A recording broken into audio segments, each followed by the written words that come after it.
Hi everyone, Sikamikanico here from the XboxEra team. You're about to listen to episode 24 of the XboxEra Podcast. I wanted to just take a moment before we kicked off to advise that despite our best efforts, there are some Skype audio issues at random moments throughout this podcast. Unfortunately, due to an issue with some of the individual source recordings, we are unable to offer you our usual quality audio-wise this time around. For this, we obviously apologise, but it's a genuinely great episode and we wouldn't want to not release it just because of some Skype lag. So here it is, warts and all, and we hope you enjoy. As always, don't forget to like and subscribe on whatever platform you're listening or watching us on. It really helps us out. Thanks.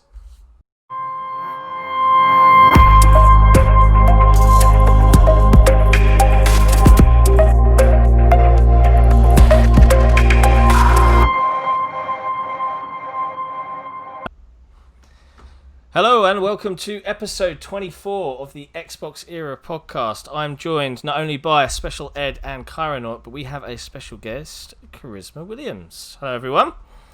Hello. G'day. So for those that don't know who Karisma Williams is, she is working at Microsoft at the moment, and I think it's in the sort of back end system ops, sort of Azure, that kind of thing. Security. Yeah. Going to usher us out the door if we start playing other games other than Xbox, something like that. I really doubt that. So, pretty good. Good. Pretty good. So it's been Still stuck at home. Still stuck at home. We're all still stuck at home, sadly. Yeah. Or not, if that's your thing. You guys been playing anything good lately? Any new games? Anything fun? I mean, I don't think there is any other games other than Animal Crossing right now, right? Yeah. There's one. Is there There's any other? Minecraft Dungeons. I've been playing that. Yeah. But unlike most people, I've been playing it here. Oh, really? I got so annoyed that I can't believe Minecraft Dungeons doesn't have cross progression. Yeah. Like, how does a game like that? Like, you have the Xbox Live login, you have the account system, you allow all the platforms to log into Xbox Live, yet you don't let me carry my character through to the other platforms. Like, so I had to get it on Switch because my son has a Switch, and you can play it on the go, and it just makes more sense to have it on Switch. So that's where I have it too. I only launched it to confirm offline would work for someone else who was curious, but then I had no time to actually play it, which is about right for me. But yeah, I just felt, I don't know, to me it feels like a portable experience, but a lot has felt like a portable experience to me. Yeah. Well, it's good. I've played it a little bit with my son, which I absolutely love because he's really getting the hang of this video game lark. Mine loves it. I tried to play some last night with a really good friend of mine, and my internet connection, he was teleporting around the map on Xbox. I was like, what is going on? I did a quick speed test, and I was at 0.02 meg down. I was like, this doesn't bode well for this podcast this morning, but thankfully it seems to have come back to life overnight. But it's interesting that you mentioned Animal Crossing, Karisma, because my wife who doesn't listen to my podcast at all, because she's not a gamer by any sense of the word. I come into her the other night, late night at Sea of Thieves, and it's like 2 a.m, and she's playing Animal Crossing. She's just sitting there in bed, like the glow of the Switch illuminating her face. I was like, oh, yeah, it's like it's so addictive. serious. Like my team, we have like a weekly Animal Crossing meeting. I mean, it's on the calendar, and people we get in there. I was like telling my friend, I was like, I just had to send my my skip manager a rice maker. I was like, this is the type of things that will get you ahead. It's not about the work. Just make sure you can send that rice maker over to the appropriate person. I think there's a special breed of people out there that love this game, and that's what amused me, because I came in and I was like, what are you doing? She was like, I found a Facebook group and there's people and you can go to their islands. I was like, okay. Hey, So you know what? Xbox actually released official clothes for Animal Crossing. So, that's awesome. Really? Represent. Yeah, I think it's great. I think it's good. And since I spent so much of my career in game development, I'm always like sort of reading what people are talking about, especially coming from the UX side of things, which for a long time was probably the only group of people who cared what people were saying. We see stuff and then we go, hey guys, I think blah, blah, blah. And everyone's like, it's the crazy, UI kids. But like, I definitely heard a lot about Minecraft Dungeons missing that crossplay feature. But like, it didn't shock me. Only because I know how the current events has affected even my team. So even the security team, we, obviously, own developing certain tools and things like that, that the Xbox team uses to do certain work. So we also, also make sure we monitor sort of the device pipeline as well, because we also are overall hardware. So as you can imagine, way back when the virus was affecting China, and a lot of people didn't realize that, our pipelines were already being affected, right? Wow. So we were already sort of watching that, obviously, and figuring out how we were going to secure certain things that aren't necessarily in this country even. But like for me, a lot of those features like crossplay and stuff like that, even in normal development, usually comes in pretty hot, right? Because in gaming, we prioritize like gameplay features, right? It's what everyone wants to work in, right? Yeah. We don't have a lot of like networking engineers. We should, but we don't. So that stuff really ends up coming in relatively late because there's maybe like one person who's, in charge of sort of doing that. Yeah.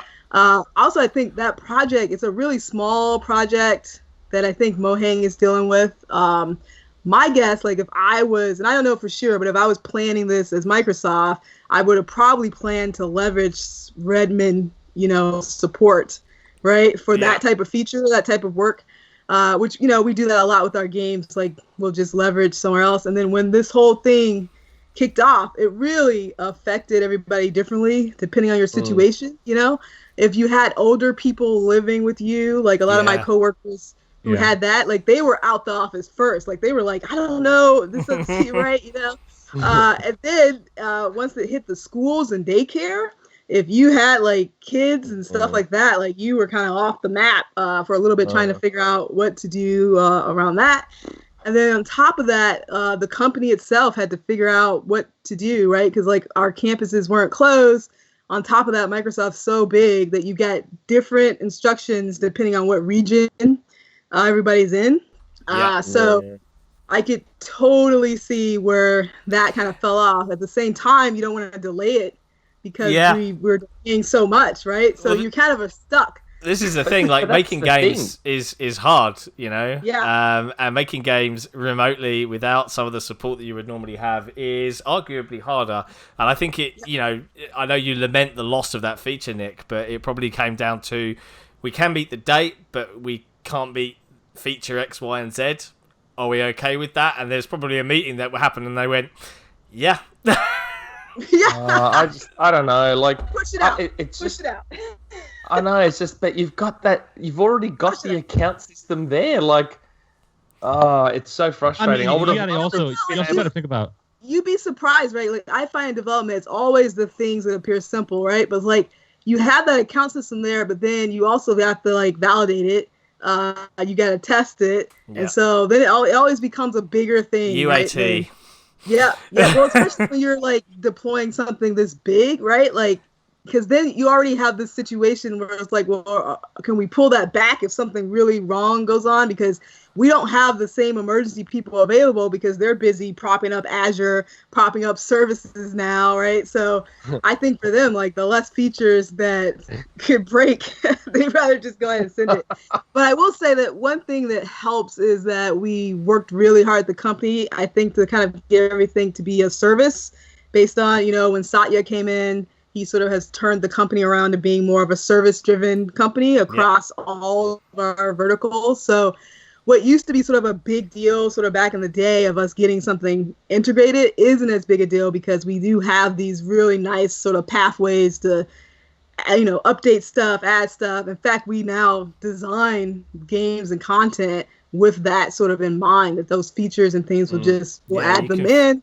You can feel that change across that industry. Like, yep. This is not your father's Microsoft. Yeah. My guess is there's some resourcing issues that probably happened, or someone had an emergency they had to deal with all the stuff happening. But I don't know. We'll see. I saw it was selling pretty well on Switch. It was up there. It was like number 2. I got it. I saw that. Right after Animal Crossing. So it looks fun.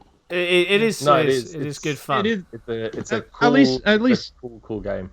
Some of it though is kind of disappointing, especially in games that haven't released, this year. Minecraft proper still doesn't have cross-save functionality on the Bedrock edition, and that's been out for years. Yep. Despite having Xbox Live sign-in functionality. So there's probably a reason for that, mate, and it's they kind of just want to let everyone leave that version alone and come up to the other one, isn't it? Or is the no? I'm thinking of Java, aren't I? Bedrock is the version right now. Yeah, sorry, I'm thinking of the that Java. Has the Xbox Live sign-in. That has the Xbox Live sign-in, but no, you can't bring worlds across platforms unless you have a Realms account, and that's only for a single Realms world. Okay. Like even Modern Warfare has it. Like I played the Modern Warfare beta on PS4, built up some stats and unlocked some stuff, and it was all on Xbox day one when I played it. It was all there waiting for me. Like, come on. Never mind.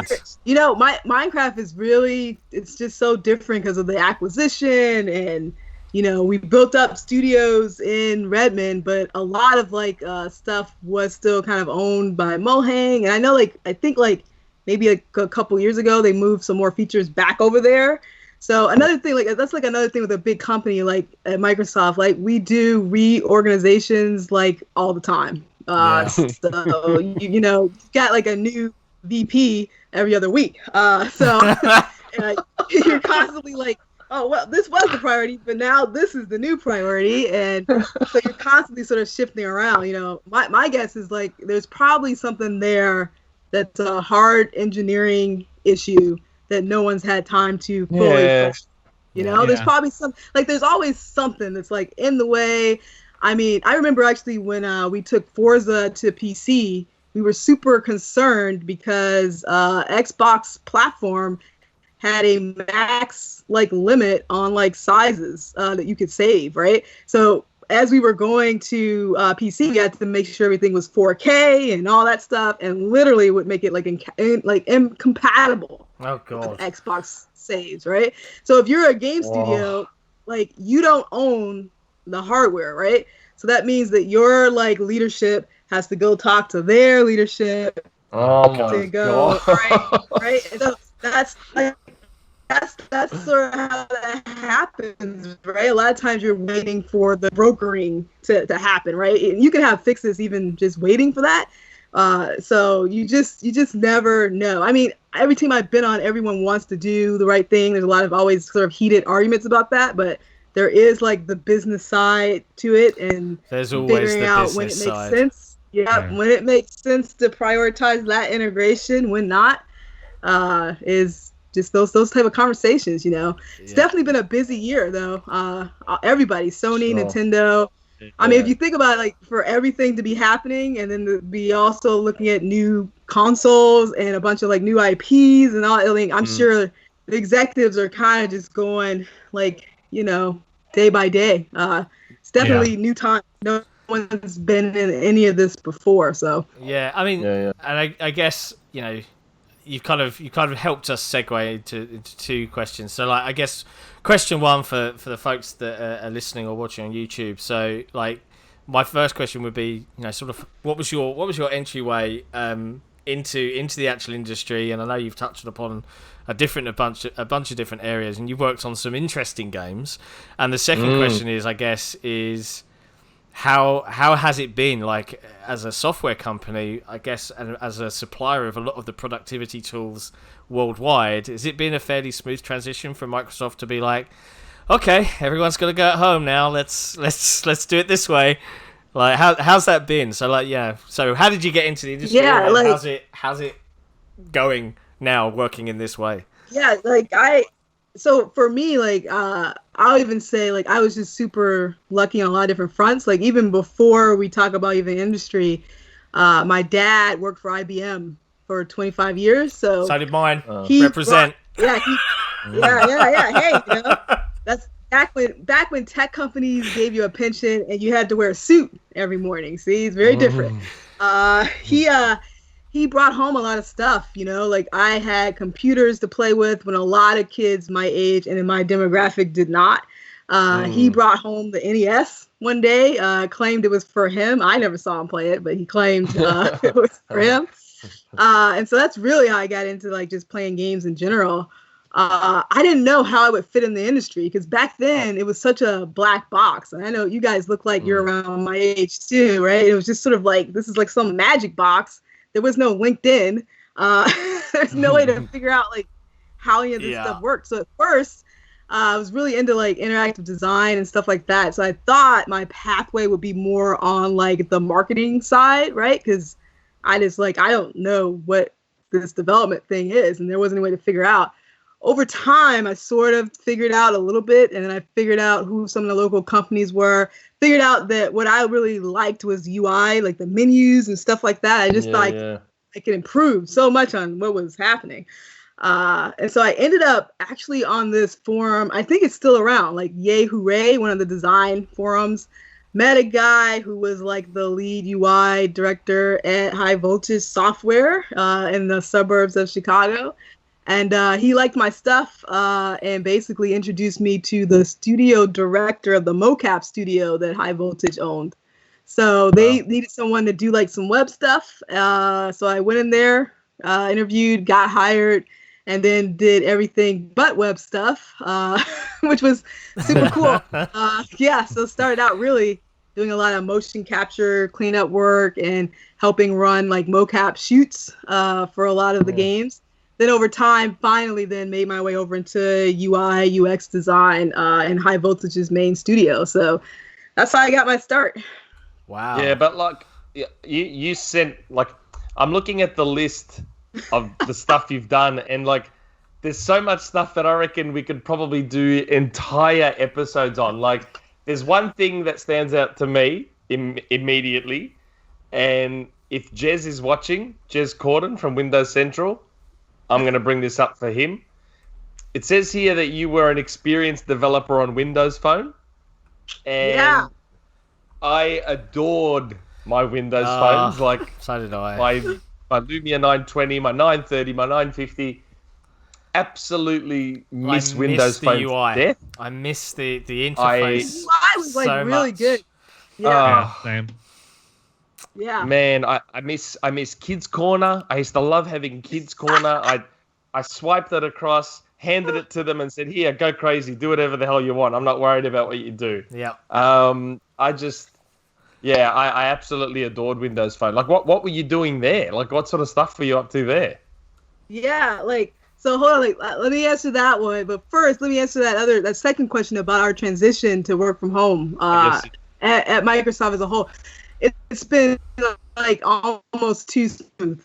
But I think it's because a lot of these bigger tech companies, and this includes Google, Amazon, Facebook, there's a lot of work that's been done for this to happen. I think it's been more of a cultural block than anything else, with saying that people need to be in the office. And particularly also maybe too with, you know, culture and how people interact and use that to maybe promote themselves, that you kind of lose that piece. Right. So the transition's been it's like super smooth. Like at least in our group, they've been sort of tracking, and our productivity is up. It's higher than it was when we were apparently in the office. But I think that's been like that across the board for most of the big tech companies, which is why, you know, you'll see in the press like Google giving their company a day off. Microsoft has done the same thing. They've just sort of spread it out throughout the organizations so that the organization can plan when that makes sense. because I think they realized that it's harder for people to take the breaks. There's less boundary, right? Because that's probably been the toughest thing, was just getting your own office space and things like that, especially people who have spouses also in the industry. Like, imagine you're both trying to get in meetings, and you're in like an apartment or whatever. That's been tough. The adjustment to kids being home has been tough, right? But the majority of people, like, it's really not been an issue, and a lot of people already were doing sort of hybrid work from home situations. Our team, like in particular, we were very international. We have a dev team in China. We have a dev team in India. So we already were working remote with our core team anyway. So I think that's also been another thing. Like, a lot of these, even game teams as well, are already international. So you were used to having to be productive doing that. So it's been really smooth. I don't know how long it'll stay smooth, because we're just like just so weird time. But a little bit of waste there. It's super smooth. So Windows Phone. Windows Phone. And so I actually ended up going to Windows Phone after I got laid off from HoloLens. I was in HoloLens for a little bit, and I was already sort of swinging over to doing more engineering stuff, and there was this opportunity to just hop over there, and they had this like a hybrid UX development team. And I wanted to like learn a bit more about how some of the bigger organizations at Microsoft was delivering things, because in gaming, we're just insane. Like, if you ever showed up at a gaming studio, you'd be shocked. Anything gets out the door. It's really just, it's a lot of trust. I think like every game I've ever worked on, like 3 months from ship, I'll be looking at the build like, there's no way. Like, there's no way this gets out. Like, this is like, how are we gonna make it? But like, literally everything comes together like in that last like month or so, Wow. But obviously, like Windows Phone, very different. So the team I was on, we basically handled like the scripting level for all the UI stuff. Like, I actually owned Calendar. And now I have a lot of respect for calendar apps, because that is some very detailed stuff going on there. Features going on in that. Yeah.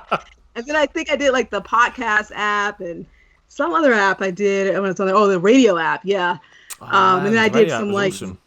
Prototype stuff. But it was like super cool just to see how streamlined everything they did was. Like, they had nightly builds that ran for these apps automatically, and then they would kind of test them, and only if you pass that build test would that app then get put into the main build flow.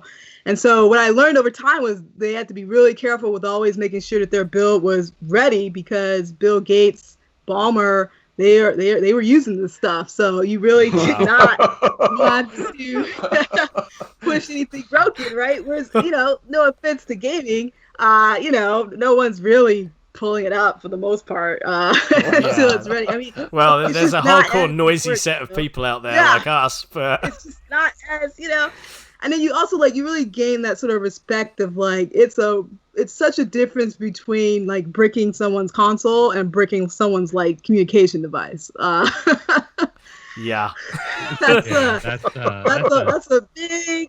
a big difference. But no, like I was super impressed with like how they did their UI specs, their wireframing, their tools, like tons more people. Obviously in gaming we work with not nearly as many people.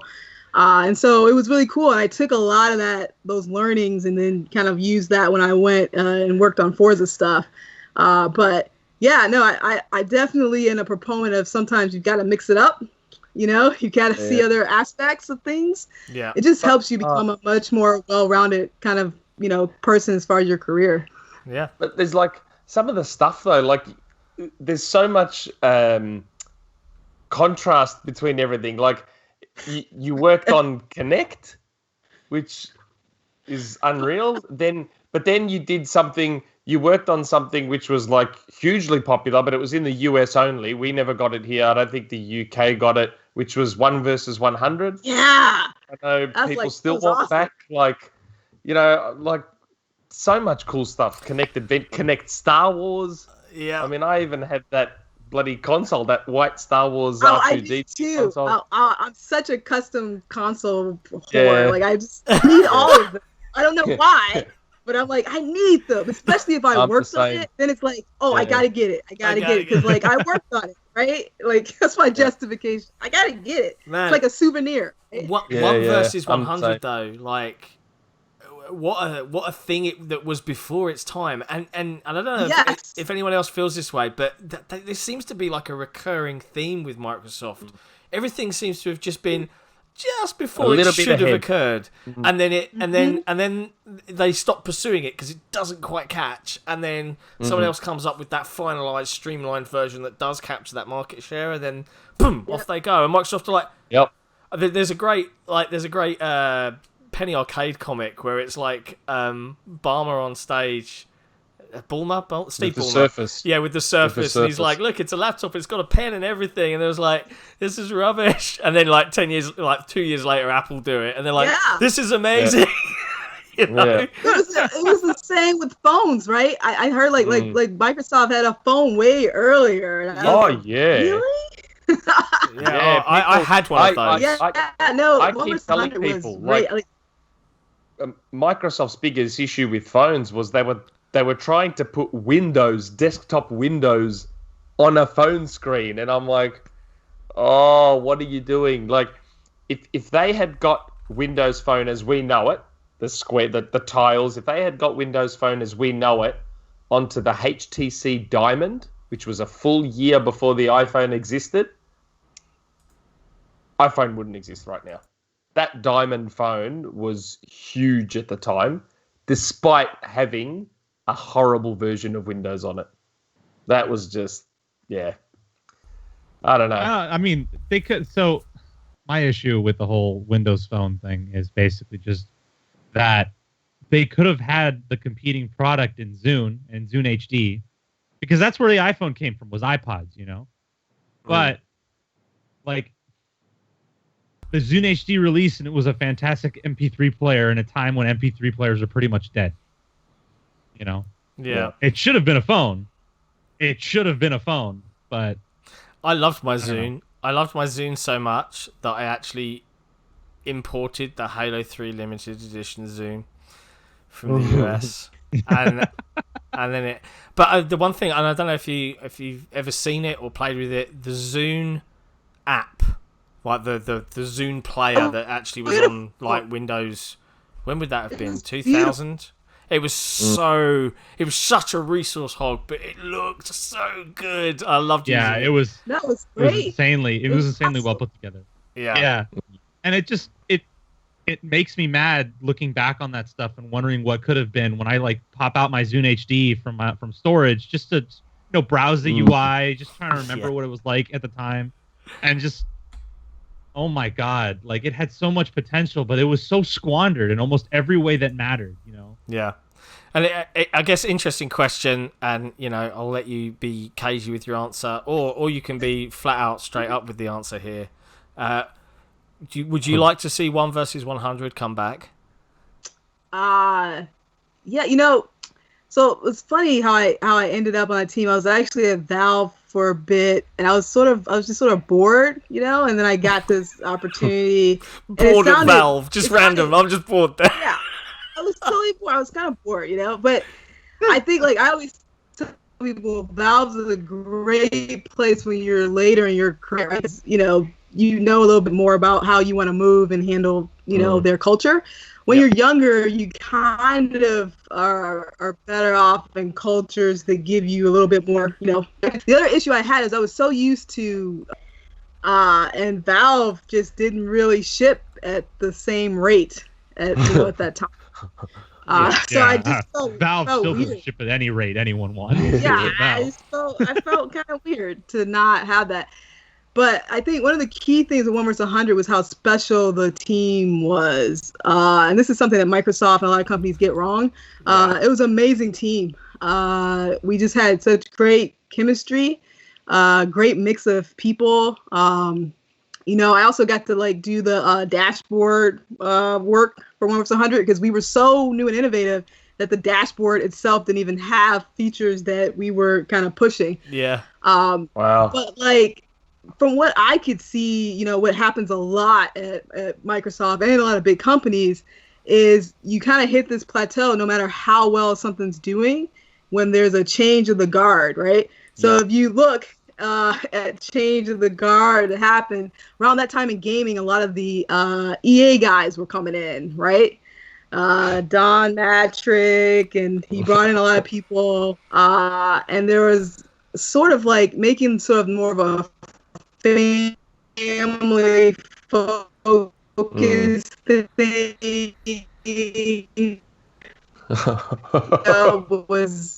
It was just sort of different. The other thing is really hadn't figured out monetization strategy quite yet, and then it basically became down to, do we invest more in the primetime platform or do we do Connect, right?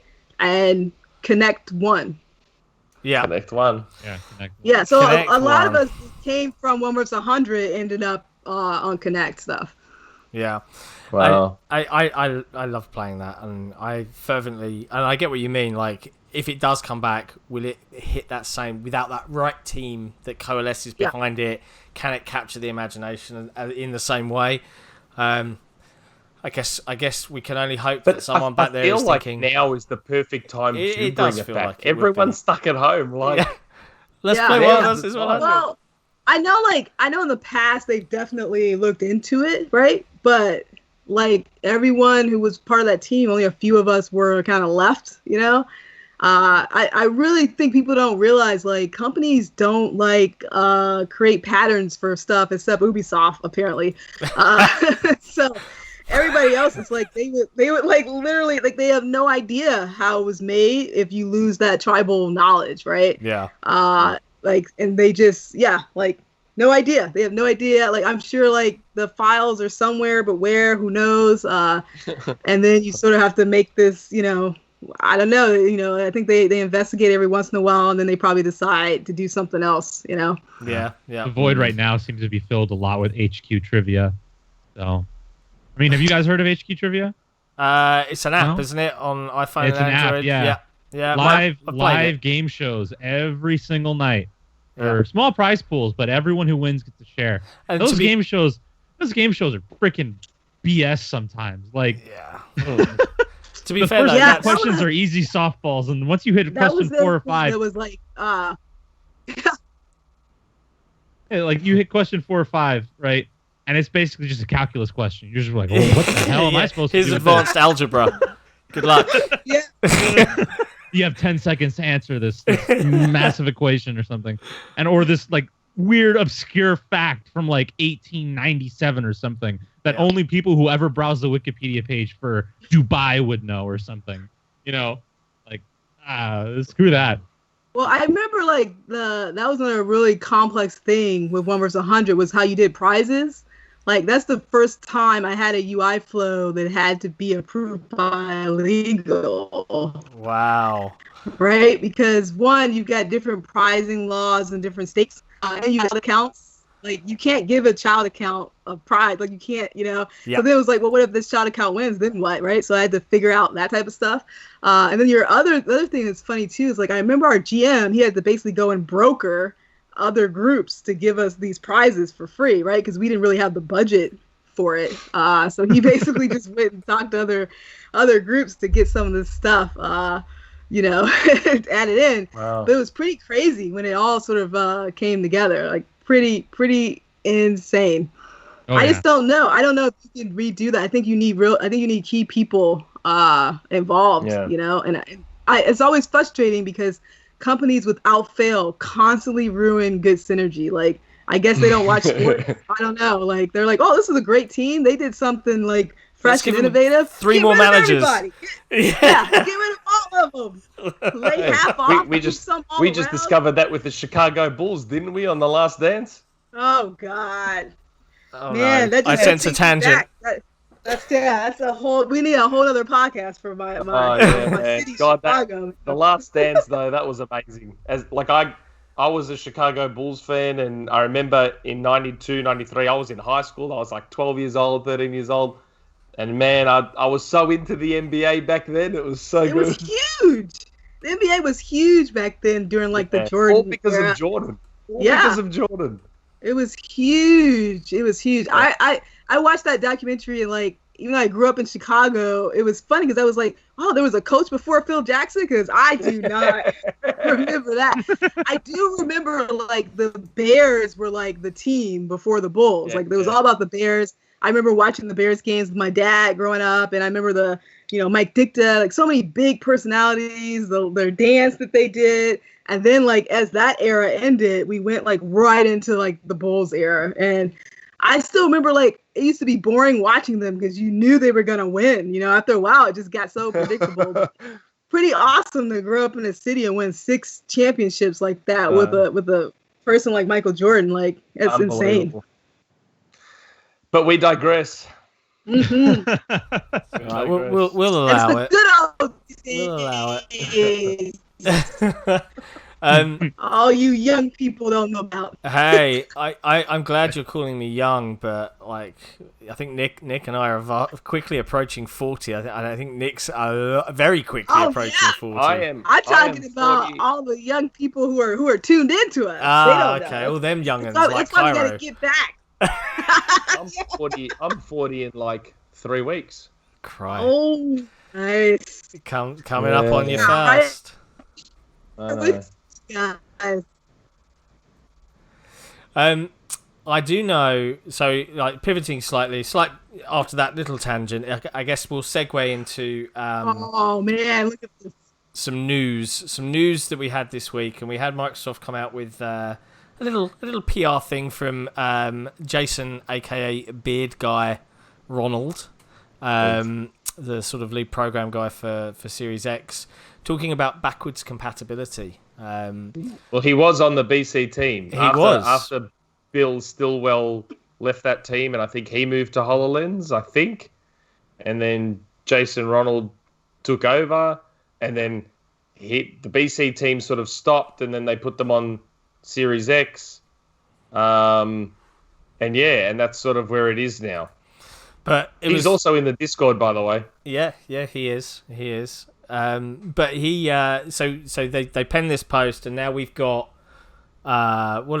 thousands of titles that will be available to play just as normal as you would expect currently on the Xbox One, including everything that's already there, plus obviously thousands of actual Xbox One titles. We get double frame rates for select titles, automatic HDR for everything, increased resolution. Yeah, it was a little clapback, and I think the suggestion here is that perhaps I think there was like a leaked cached PlayStation 5 page that seemed to surmise that perhaps Sony hadn't quite figured out how their backwards compatibility was going to work, or they have, and it's basically just not as it's strong limited. A showing. It might be limited. Yeah. So they did a little PR clapback that kind of took advantage of that. And what was interesting was the marketing teams and the phrases used. So we had no boost clock, no down clocking. Which I don't know, felt like a little bit of chest thumping going on from the PR boys there, because they all leapt on that.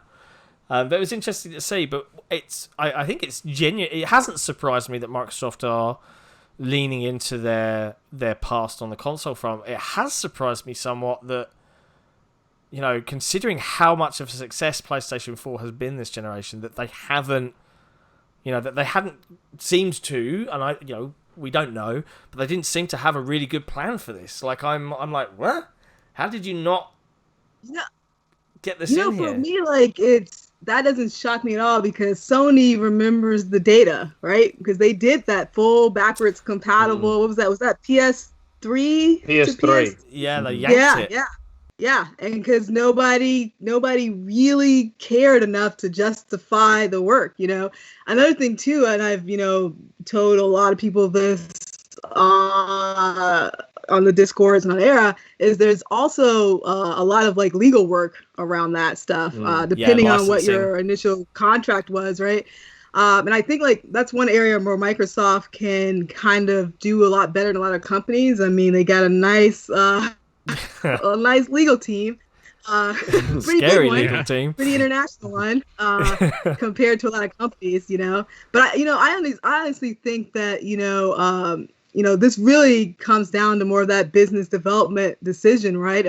I think with Sony, they've done a really good job of investing in new IPs and the actual games themselves, and they've made some really strategic, I think, acquisitions with like Insomniac and stuff like that. Yeah. So everyone sort of has this like limited budget of things that they can sort of lean into, and you want to lean into, I think, your strengths, right? For Microsoft, that's definitely going to be platform work, because we have so much we can like leverage internally. Like even if you work on the Xbox team, the fact that like you're one message away from talking to someone on Windows, someone in Azure, to help you solve something or maybe explain something, like that's such a huge benefit that we sort of have at the company. So I think it's been super good to see us sort of lean into that. And then it's also, I think, from a marketing perspective, it's tricky. I think a lot of times the tweets are kind of maybe more for like the core audience, Yeah. But like you still sort of have this issue of how you advertise this when the one game that I'm looking for isn't the one that's compatible, right? And how you don't want people to think that it's everything, right? But then you don't want people to think it's not. But then it's like, if I'm in the store, we're going to have like a list of 1,000 games or not, And so I think that also, it's just another sort of hurdle to sort of think about, like, how are you going to message that to the average consumer so they're not super confused about that too. The other thing too is like that thing actually also plays into like the service-minded thing that we were doing with Game Pass and all that stuff that we would do forever, and so hopefully that works. But there's a lot of games that are stuck, in legal whatever. And I don't know. That's always the games I miss. It's always the ones that you actually want, right? It's like, and that's the thing. Like Sega, where's Jet Set Radio Future? God.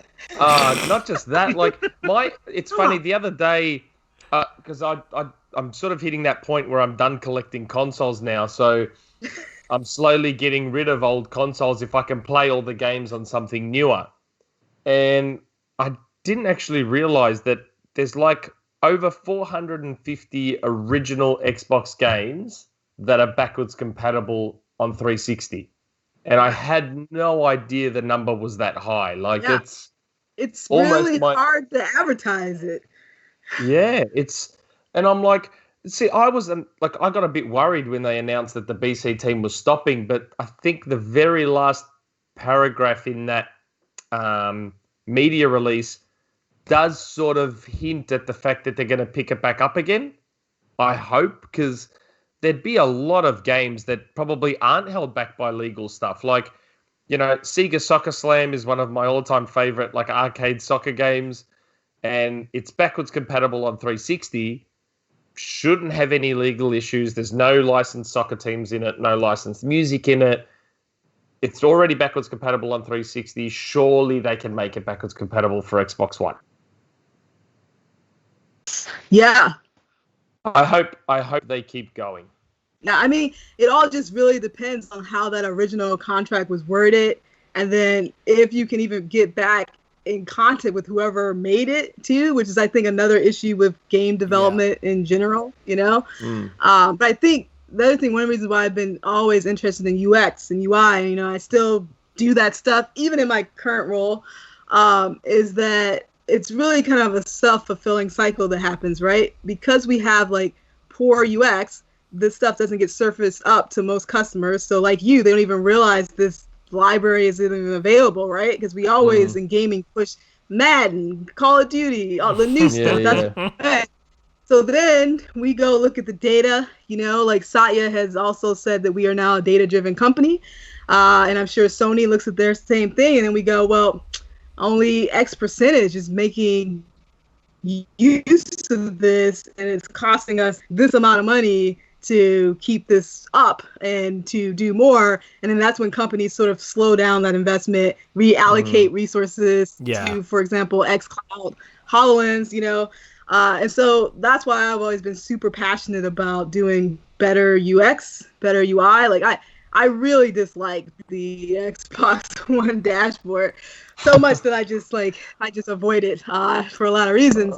But the big reason, I felt there was some stuff we took a step back on compared to 360, which bothered me, right? Because I just, and I also know we were once again doing that ham fist of Windows into everything. Like, we're going to take the Windows Phone UI and put it on the TV. It's like, well, not quite. It doesn't work the same. Quite translate to that. And it's also because it also goes back to just how big the company is, right? Like when I got on Forza, they would also do like a similar sort of UI. I think from a gaming perspective, we called ourselves being a good partner, right? As Windows went through their big change with Windows 8, things like that. Yeah. But when I got on Windows Phone, I found like all the design kind of like documents around like why we were doing this, what that sort of meant. And it was in gaming, you didn't get that. Right, you just saw. Okay, well, we're doing boxes, so that's what the leadership. Like, some boxes, guys. Right? Make them move. What Microsoft and just make some boxes, and that way we're in line with with the company. But you gotta. I mean, you realize from like a GM perspective, that definitely looks good to your VP that you're aligning with this other part of the organization, right? Yeah. But. Yeah, no, that's just one of those things where you're just like, I don't know if that made sense. And we always could use more design. I think that's a big issue at Microsoft, period. We just, it's weird to see Google recognize the importance of design before I think Microsoft did. On the Windows side, they've done a really great job. They've transformed so much of that culture on the Windows side and the Office 365 side. Like you see a lot of design kind of focused posters there. But in other aspects of the company, we just don't have the design resources that we should, in my opinion, to do a lot of stuff. So there's a lot of engineering, business-led stuff that gets pushed out. And we need more on the design side. We need someone from design who's higher up who can sit the level with our other kind of executives, and I think like help us out there. Yeah, it's kind of like because we definitely could improve on a lot of stuff. But it's just not surface the right stuff. It's like it's that old adage of just make the boxes look the same. But the other, if you had someone from that design, they'd be like, but that doesn't work on TV, or it's not going to feel right when you're using a mouse, because straight away that's the kind of feedback you got from people that actually want to use that product. It's like, why is it like this? Like I get it looks like this, and that's why, but it didn't. It doesn't make sense. You've got to design for the device you're using, right? And that always rubbed me up the wrong way. And I guess for me, I mean, I got the latest dashboard update, and I like that the guide now has almost kind of got parity with how it was towards the end of the 360 days. But I am confused as to why it took an entire generation to get there. Right.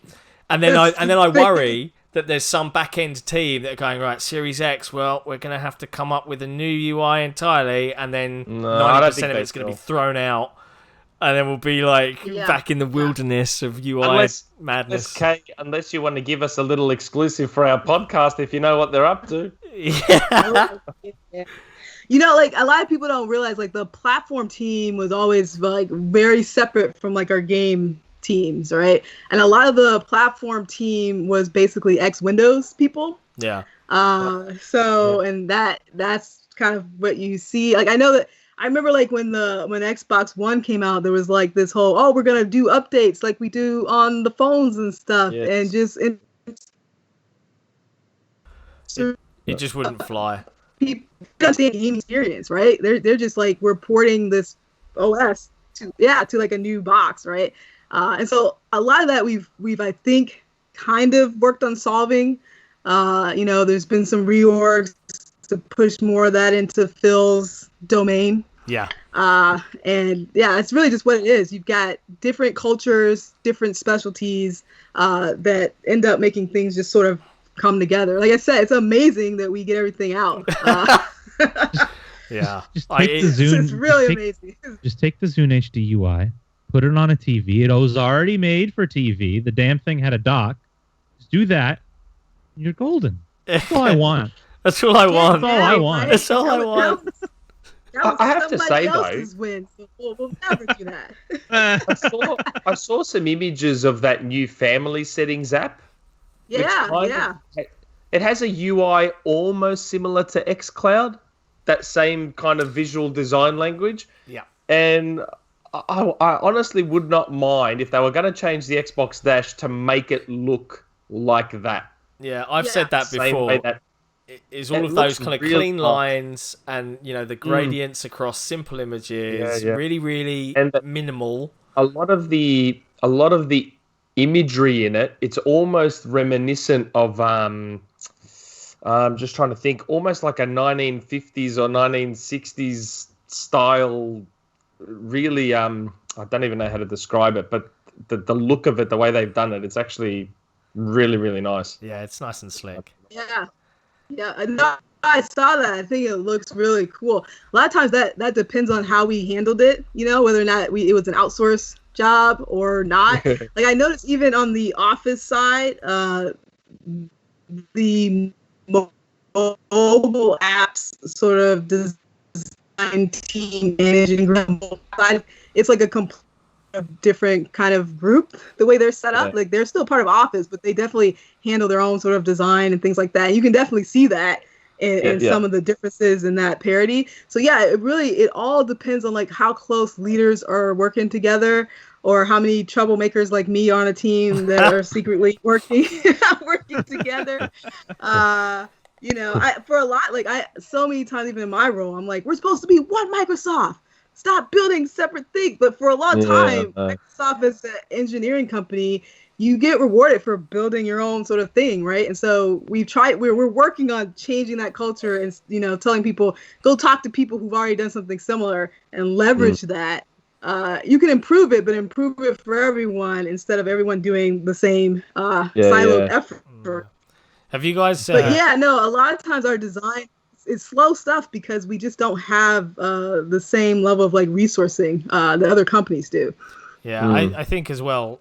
It always seems to me that UI, the team has to come in at the last minute. Like you might mock up some seriously cool stuff, and then the final game or the final sort of all the pieces of the application come together, and it's like just ship it, and then you're stuck. Have you played with the family settings app at all? I haven't, but I love the Nintendo one. I have the family app for my Switch. It's great. I love it. I love that it tells me you got 30 minutes. You mean get off this thing. Get off this thing. It's great. Like my little boy came in the other day and I get an email update report on my family for the Microsoft one. And my boy was standing behind me at the time because he has a tendency when I'm on conference calls to come up behind me, behind this chair and shout boo.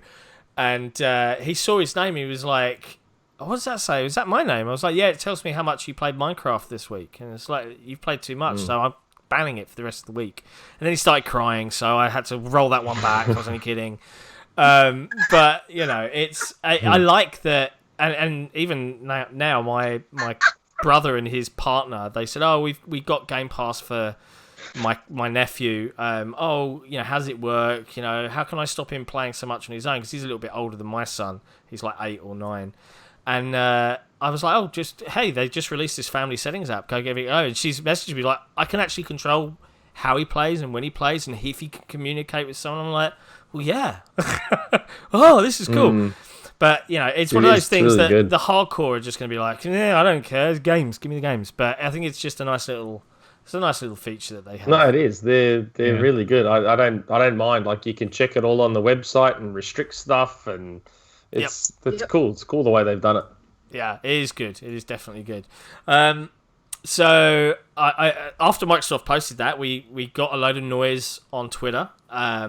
People saying, "Oh, June the 3rd, June the 4th, June the 5th," and then out of nowhere, Sony finally, to the collective relief of every PlayStation fan out there, came out and said, "Yeah, we're gonna do a big showcase about an hour long on June the 4th."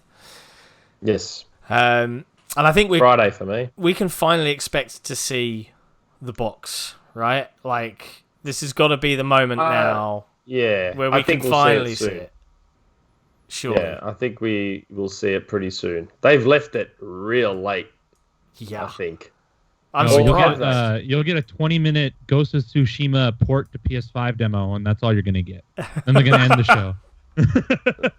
Hey man, that's local development, so we gotta support that. I got some buddies over there, some former Xbox Halo people are working on that. You know, Sucker Punch is local as well. Wow. So yeah, I mean, so really, like, some of like the smartest people I work with in the industry are there. So I wasn't shocked at them having like a technical masterpiece. And Sony's really good about letting their teams take their time, you know. So yeah, because I actually worked with someone at Oculus who had worked on that. Like, they've been working on that a long time. And, you know, he told me that they, like, flew people over to Japan to capture audio and all sorts of stuff. So that's cool. It does look gorgeous. Yeah. It's got to be said. It does look really, really good. That's what I know. Like, I know someone who's a fantastic technical artist who's over there who basically is a graphics engineer himself. Mm-hmm. So I already knew that that thing's gonna be great. I don't know how it'll play, but it looks like it's just gonna be a showpiece, which is what Sony knows when to do those. You know, they're really good about that. Yeah. Honestly, that game looks incredible with the black and white mode enabled. Like, the samurai mode, like that movie mode. That vintage film mode just screams like aesthetic. You know, it's just that is insane how cool that looks. And I wish more games did crap like that. Yeah. Because it's kind of leaning into your art form, right? Yeah. It's an interactive thing, and you can be like, you want to make it look like an old movie that you watched, like, you know, go for it. Why not? We have the power to do that. You can't do that in a TV show to change, unless it's filmed that way. Like, you have the power to change how it looks just by pressing a button, and which like, is cool.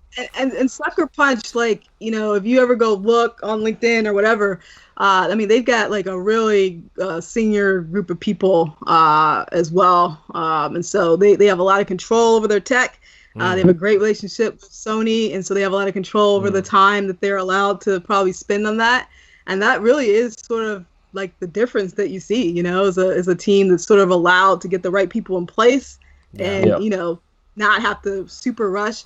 I feel like at some point they made a decision to just wait and let this be one of the launch things, because it felt like it was going to drop a little bit earlier. Yeah. But I think they sort of just were like, well, what's a year, right? Like, it's better that we have more in our pocket for the, you know, reveal. Yeah. Yeah, it definitely feels. I mean, the game, it does, to me, feel a little bit, you know, Assassin's Creed in feudal Japan, but a lot of people like those style of games, so who am I to argue? You know, it might not necessarily be for me, but I think their combat will probably be better. So, like, they've got a lot, don't have as much, you know. But yeah, I mean, I still love Ubisoft to death because I think it's amazing what they've done as far as streamlining content streams. Yeah. Like, if you look at what they're able to put out, you're not able to put that amount of content out unless you know what you're doing. You've streamlined a lot of stuff. They've got studios all across the world who are working together, sharing stuff. I mean, me being a UI person, I mean, I look at all those sort of details. When you see like the same UI element being used, like in like The Crew, and in their Tom Clancy shooter, like that same kind of like GPS line that runs on top. That, I mean, they're sharing, you know. So when you have that system in place, you can get so much done, right? A lot of times, though, at least I know how Microsoft worked, you know, for the longest time, and we're working on improving this too.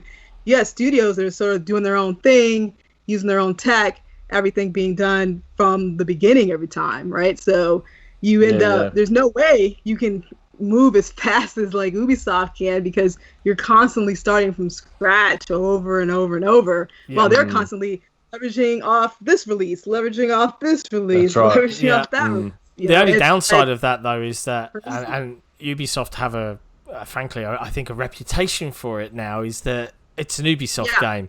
We'll climb the tower, reveal the map. Yeah, no, it's a and I guess for me, it feels a little bit like it's too manufactured. It's lost some of that, whirlwind charm that a lot of games might have. Flawed gems. It's like almost like designed by committee, which I think is sometimes a negative. I think it's also sort of designed by business in some sense, right? Because like business has become a huge impact. Like I think Ubisoft it was like maybe 3 or 4 years ago, they put out their report and they talked about how they were going to change their games over the services model. Stuff was going to have like a 2-year plan. Like they were very open about what they were going to do.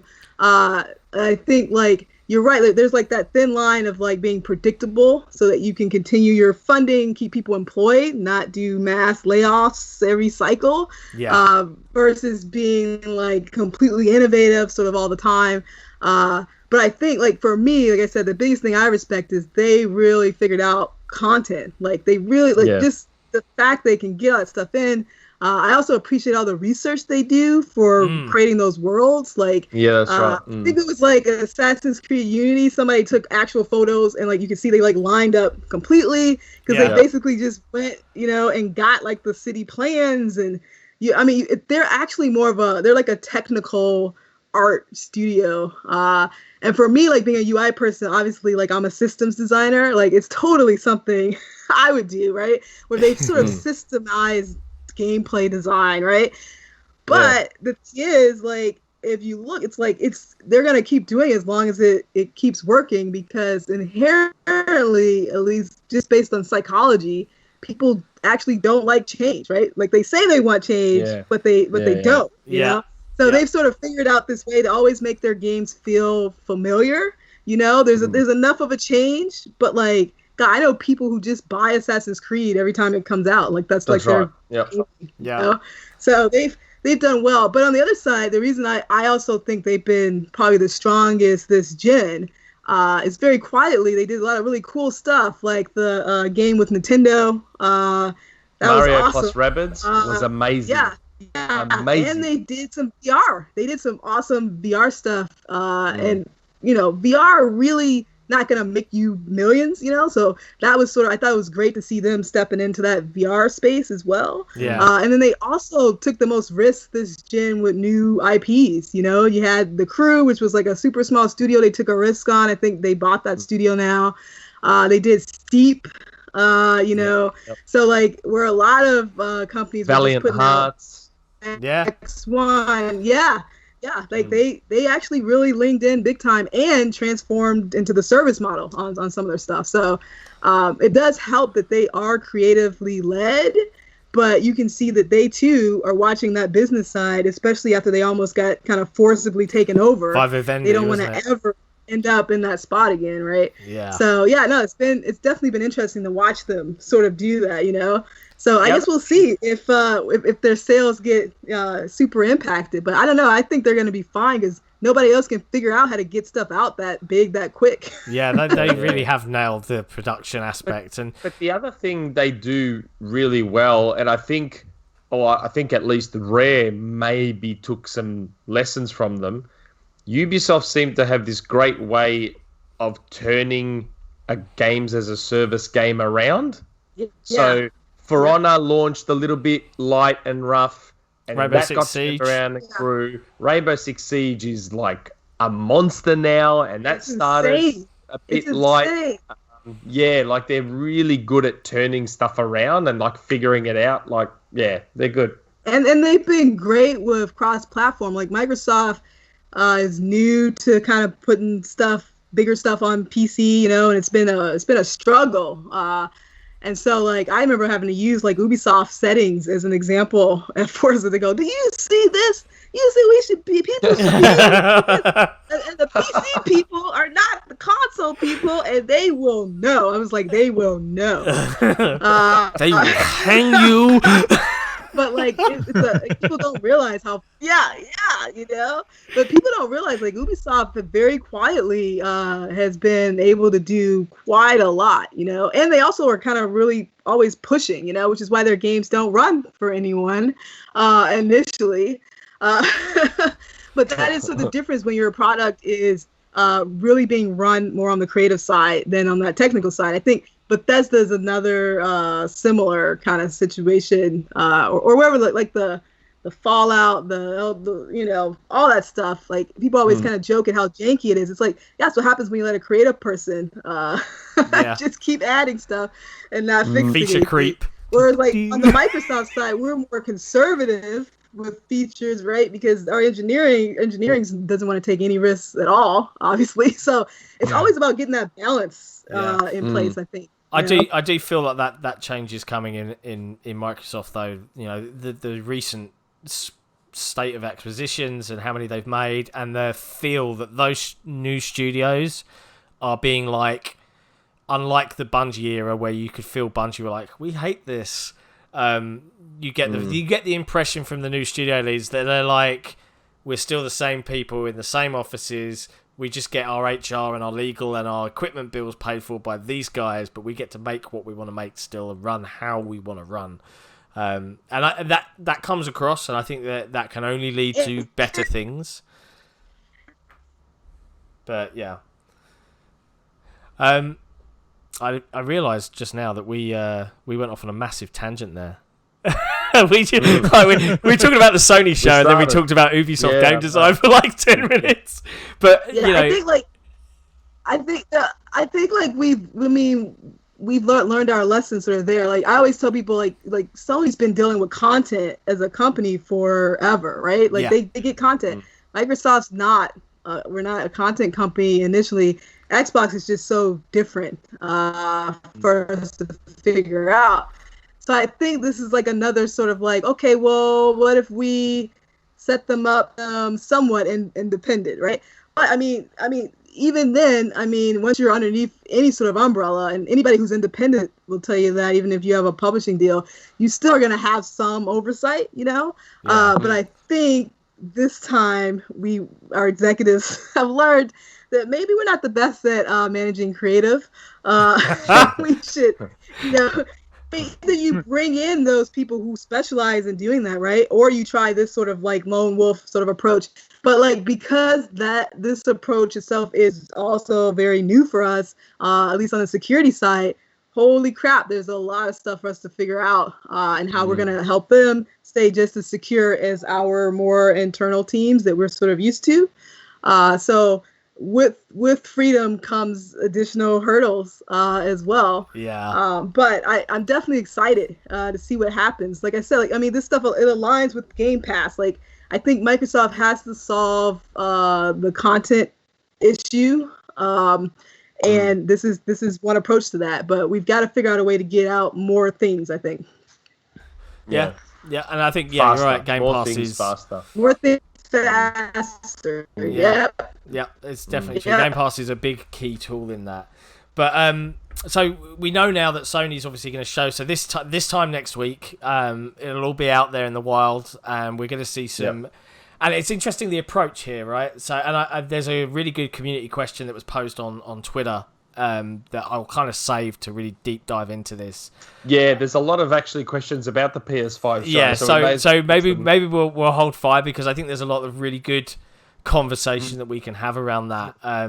But I think, the key highlight is, and we'll come back to it for those listening when we do community questions, but there's the approach of Microsoft saying games should be for everyone. If you've got an older device, for at least the next year or more, what we release will be playable to you without forcing you to spend X, Y, and Z. Whereas Sony's approach is, here are games that you have to buy this console to play. It's the traditional approach. And it's the traditional approach. Right. And now it's the argument between which one is the best approach. And I think there's some good conversation to have around that. And I know that someone asked a really good question. It's different for everyone, isn't it? It is. Yep. And that's what makes it so interesting, right? So, I as I'm getting older and I'm having less time to play my games and attack my backlog and all that sort of stuff. I actually, and I'm not a PC gamer at all. I've given it a try and it's just not for me. But I love that Microsoft is starting to introduce that PC gaming aspect into consoles, like the backwards compatibility. Right. It's just, I like it a lot. Yeah, definitely. I think also too, you have to think about if you're a company. I mean, there's razor thin margins on these devices. So if everything works on like other device, how am I going to sell? I mean, the main thing that sells consoles is the content, right? And so I think like I always get frustrated with Microsoft sometimes because we, I think, kind of over-index on the specs. And I'm just like, most people just don't make a decision based on that. They make a decision based on the content and then where their friends are, right? Yep. But like, I think like what it is in the industry, we want to iterate on hardware because it lets us do more and more, but we have to have a justification to sell that, right? Yeah. I always wondered too, if we did go this way where everything was sort of backwards compatible, even newer stuff, it would just play worse and worse, sort of like PCs.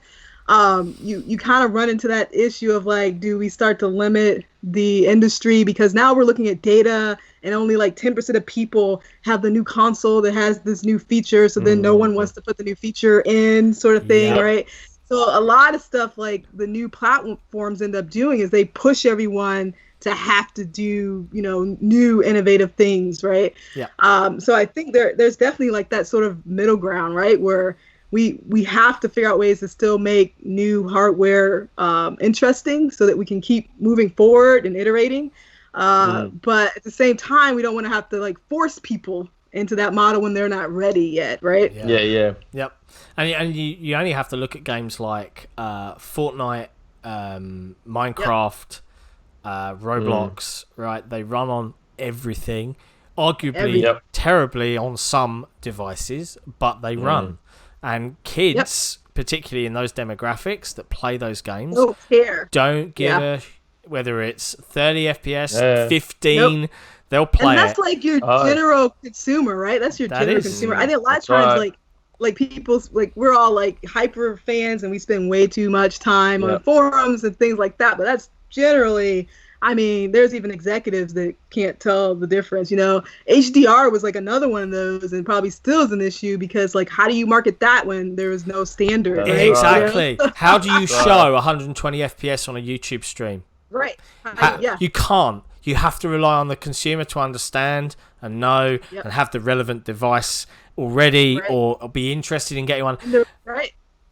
It's a tough ask, and I think that as well is why it's so difficult when you're hearing them banging on about it. And I think that's why there's such this forefront of specs when they launch and announce these, because that's for us. That's for us to be able to say, on podcasts like this, in forum posts, it's for us to be able to bicker and fight over who's got the power crown or who's going to have the best performance, when the average consumer doesn't give it. They just want to play cool content, and that's the argument and the balance that they all the companies like Microsoft, Sony, and Nintendo. Well, maybe not Nintendo because everyone just loves Nintendo games in general. They just get whatever. They'll just make it, and it'll probably be good for the most part. Although their online infrastructure leaves a lot to be desired. But we'll dive more into that kind of conversation. I know that Cairo, you were a big Gigantic fan. I saw that there was some news that you wanted to talk about.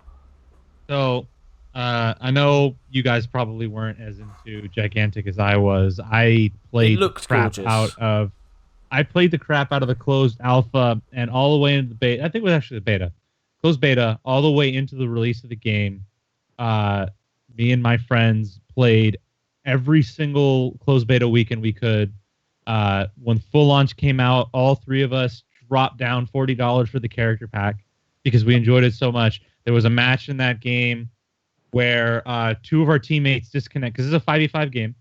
Two of our teammates disconnected 15 minutes into the match. And these matches are usually around 30 to 45. Oh, no. We held our own for an hour against a full team of 5 and ended up winning the game simply because we would not give up.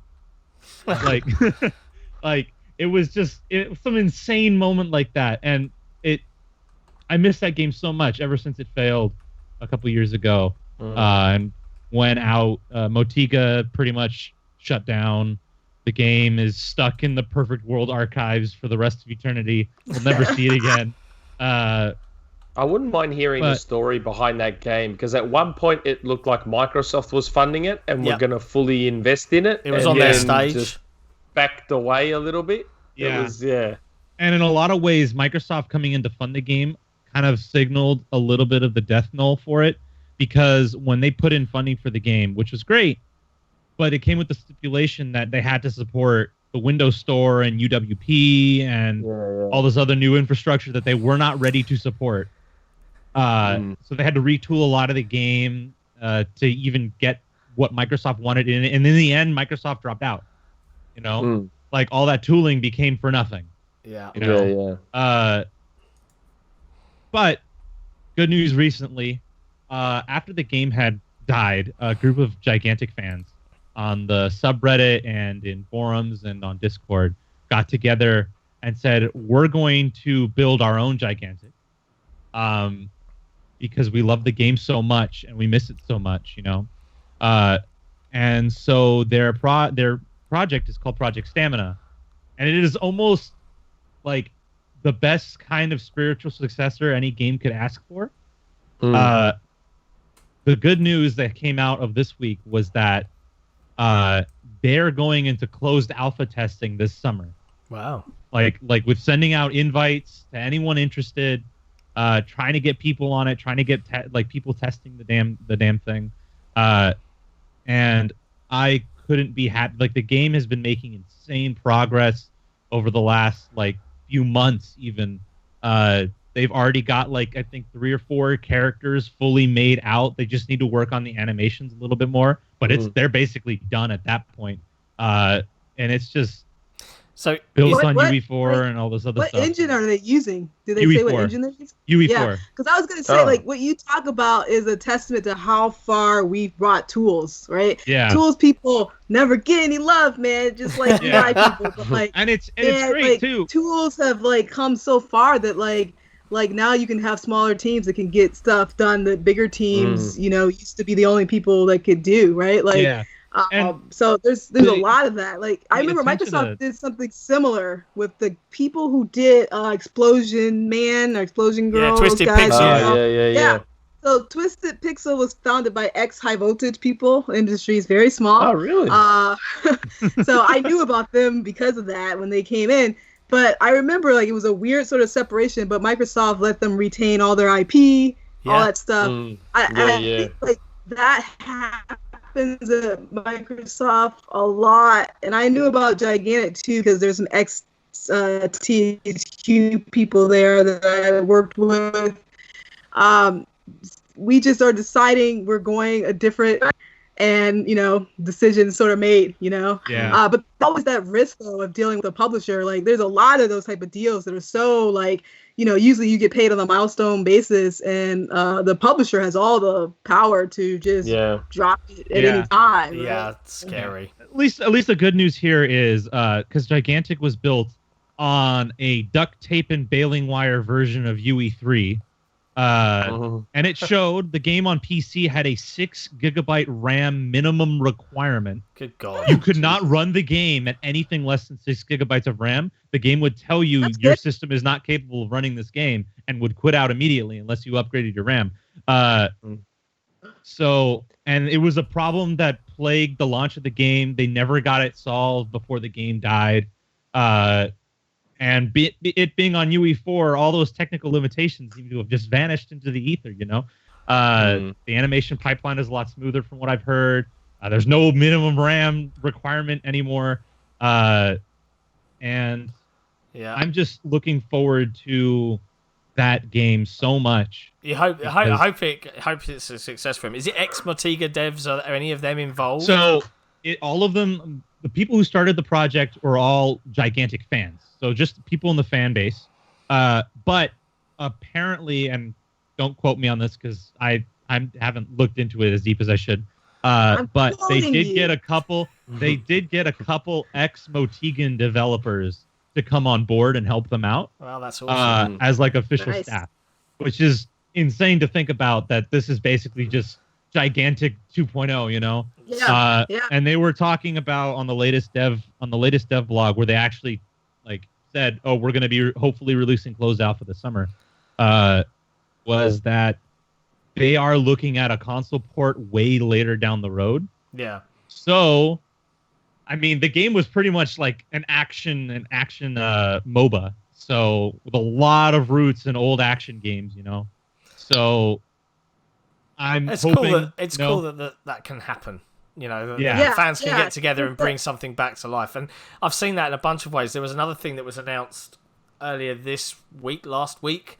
I saw that there is a team on Reddit, I'm sure it was on Reddit, that are trying to bring OG Xbox Live back from the dead. Are they called Insignia or something like that? Insignia. Yeah, I heard of that.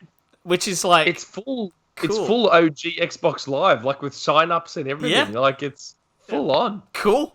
You know, like, I love that there are people...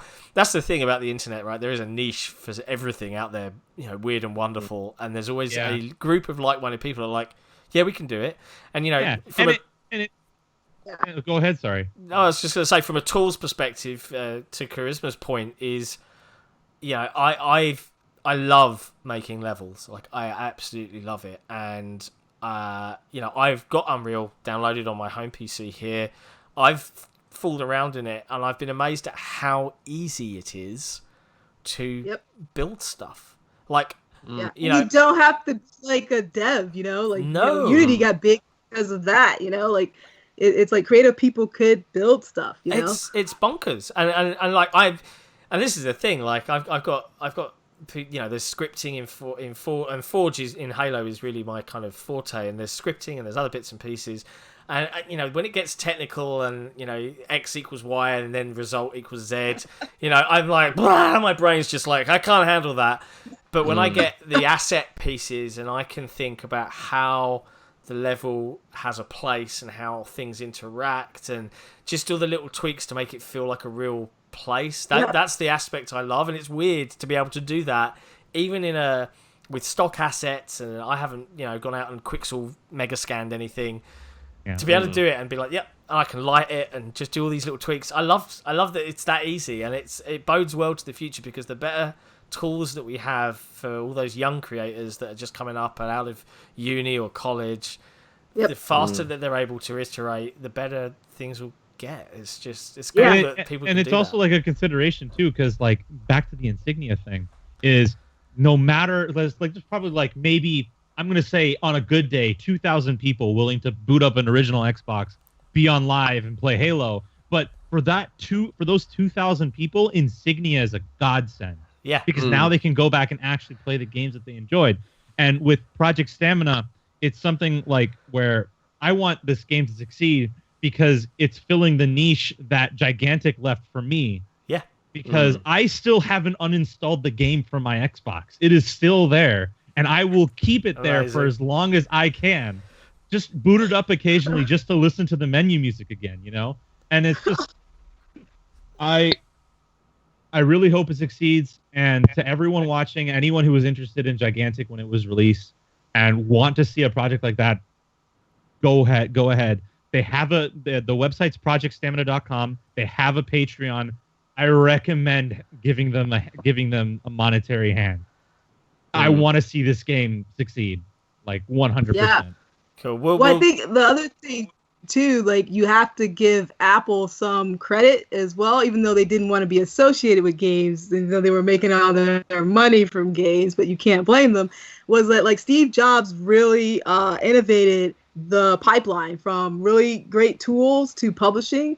Apple sort of stepped out of the way. It was the first time where you saw like developers could talk directly to their customers and just push updates. And we were kind of late, but now you see that same sort of pipeline that's coming in, because back in the day, you could make something awesome, but like it was so hard to get it on anything, right? Because those gates were completely controlled, right? But now, like those gates are like wide open. Like you have stuff like Steam, which is really established. Now you got a player like Epic in the game, which a lot of people have their feelings about, but it's still a pathway. You're gonna get way more people that's putting it mildly. Look at your game, right? Then you are gonna get people, and even like Valve. I mean, Valve used to have a lot more of a gate with like green light and all this other stuff, which actually ended up causing them probably more trouble. But like, like the big consoles, like, I mean, somebody would just look at your game and say no, right? And I think Nintendo's a testament to that too. Like they wouldn't let like Binding of Isaac and that type of subject matter on their platform back in the day. So like now, not only do you have like tools, you have like kids who like have grown up with this tech, so it's like super easy for them, especially people who are a little bit younger. You've got communities, so it's easy for you to like learn how to do things that maybe you don't know. Yeah. But then on top of it, you have these like really nice, mature sort of pathways to get your product in front of the audience that you want to. Yeah, and not to mention, people actually document things properly nowadays. Sometimes I've heard horror stories of developers in like the 80s and 90s barely ever like documenting a function that was crucial to the essential operations of a business or a product, and people just don't mess with it because no one knows how it works. And they're not going to care because if it doesn't work, then nothing works. Tribal knowledge, man. It's a real thing. Yeah. It's a real thing in the industry. We still have a little of that in the industry. But at least with the proliferation of open source, and you have so many developers collaborating with each other on GitHub, GitLab, all these other places, the documentation is way better.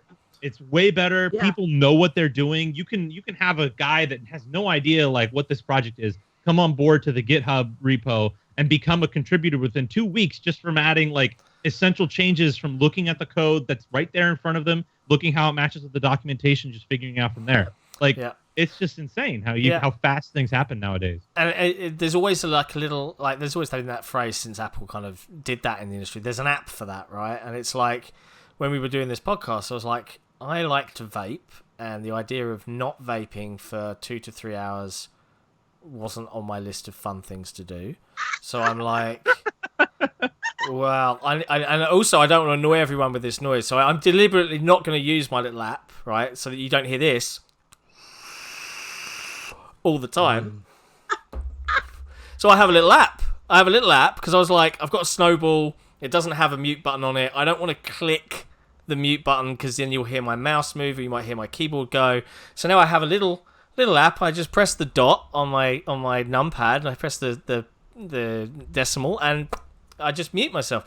I had to go and that's an open source. It's not from like a big company. It's from a single guy who says, here's a cool little app called Mic Mute. And I'm like, great, I can just grab that, done.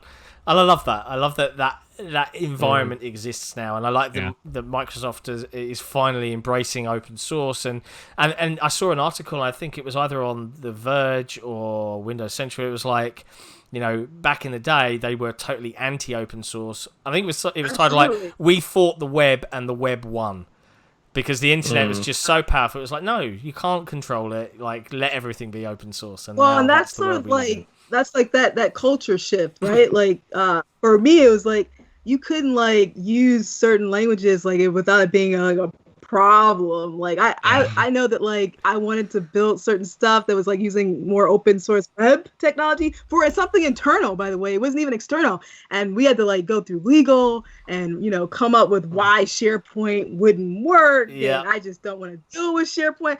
And so like that's just like that old culture of like you know, you better only use the devices that we make. But like as younger people came in, it's like no, majority of people you know, that I worked with at Microsoft were using iOS and Android, you know, even when we're making Windows Phone, right? So after a while, you just sort of can't keep that type of culture going. Yep. But like, if you look at it, like a lot of our shifts are like Satya coming into place, right? And Microsoft's so big, it takes a while for that culture that shit takes a while to turn. Down, right? Yeah. And then you still have some people at the company that they've been doing stuff a certain way for 20 plus years, and why would they change, right? I mean, that's what's made their career. So, I'm looking forward to some retirements. But they can't stop us because we're becoming the company over time. Those of us who are younger and are used to that sort of open source mindset, used to being like more open with, consumers and that type of stuff. So I think it was going to happen anyway, but Satya in place has been a great way for that to happen a little bit faster. Yeah, there was an app that because I work for a software company and we the dev teams developed an app, and it's interesting when you talk about and I guess putting it bluntly, like you've got the old guard that's sitting at the top. I've done this way for 25 years, but they developed this app, right, and it uses. Because they're young, it uses modern language. So, hey, you're awesome. While we go and work on this for you, just make yourself a cup of coffee. It had that kind of chill language, trying to be, you're just another human being, so I'm just going to talk to you like a human being. And then we had big financial companies come back and go, this isn't appropriate. And we were like, how did that get through? And we had this open questionnaire around the company, does this sound right to you? Would you be happy reading this, or would you not? And I'm like, I'm under 40. Yeah, it's fine. If you're 65, you might go, I don't like being spoken to in this manner. But that's the generational shift that we're kind of seeing now across the board. But it's interesting. It is interesting stuff. It's funny too, because people can just, if you don't want to be a web developer, all you got to do is go on nodejs.org, download the packages, start spin up your own server, and just start going to town on it with all the documentation. There's way too much out there to have the excuse of, well, I can't do anything. I don't know. Yeah. You can learn. It's pretty easy. It takes 10 minutes. Yeah. Well, if you're really young, it takes 10 minutes. Really I'm old and grumpy. I don't like learning. Well, it's funny because that's why that sort of maps up to the old guard, because it's really true. As you get older, it is a lot scarier and a lot harder to make those shifts, Yeah. Those of us who are a little bit younger and grew up with a lot of that tech, we're used to making those sort of shifts, but, there's a lot of sort of unknown there for that sort of generation, So that's definitely part of it, for them, it doesn't seem like it's something they can just pick up, Yep, it's a little bit harder to turn. So as a big fan of this podcast, which I know you are, Karisma, we have a couple of sections that we do as standard. So two of those being the Rumour Mill and Community Questions. And we usually finish up on Community Questions because it's kind of fun, because we hear from people that watch and listen and want to ask stuff. And they knew that you were coming, so there might be some questions that are particularly pointed to you or something that you've worked on. But before we do that, we'll jump into the Rumour Mill itself. So we've got a couple of things that we'll cover off before we let Nick tell us what's going on, if there's anything. Where's our Rumour Mill jingle? That leads into the Rumour Mill. Hey, John, where's our Rumour Mill jingle, huh? I'll grab the guitar and I'll come up with something. I need to speak to licensing and legal. Get a Stream Deck out. Get a Stream Deck out with a button that just says Rumour Mill on it, and it always plays a jingle every time you press it. I'd love it. I'd love it every time, like a radio presenter. Rumour Mill. I think we should just, you know what? I think I'm just going to cut that Bananarama clip and we just use it. And whatever happens, happens. Whatever happens, whatever copyright strikes we get. Song, and I would like to hear that every time we have the podcast on. Why not? We'll see what happens. Slight down by 80% or something, so it's really not recognizable by the algorithm. We might get away with it for a while. But the first on this list is that there apparently has been a release window leaked for the Harry Potter RPG. So, Cairo, I think this one came from you, if memory serves. It did. So, if I remember it, let me bring up the article again here. It was from... Because we know that Warner Brothers were planning for the first time in 2020, before COVID, a big E3 presence, and obviously those plans have been thwarted somewhat.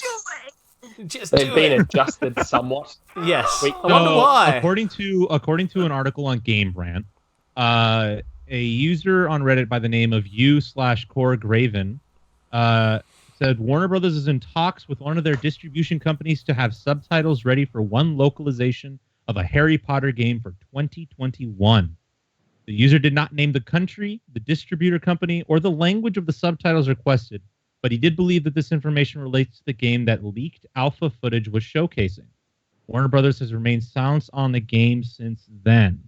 Dun, the user says, I am doing voiceovers for commercials and for a group dubbing game trailers. One of the distributors who are partnered with Warner Brothers wrote to me regarding something completely else, but they mentioned that there are negotiations with Warner to have a certain language localization, at least in subtitles, for the upcoming Harry Potter game next year. I can only guess that it's the leaked alpha footage game. I, of course, won't mention the country, the distributor company, and the language. Take this news as a rumor, but don't be surprised if it becomes true.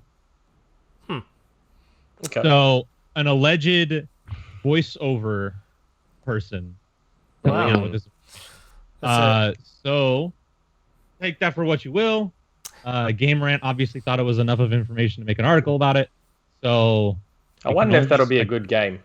I hope so. I hope it is. For someone that isn't a Harry Potter fan. Like, I've never watched the Harry Potter movie, never read a Harry Potter book. I know jack all about Harry Potter, so I wonder if it could still be a good game for someone like me. What surprised me...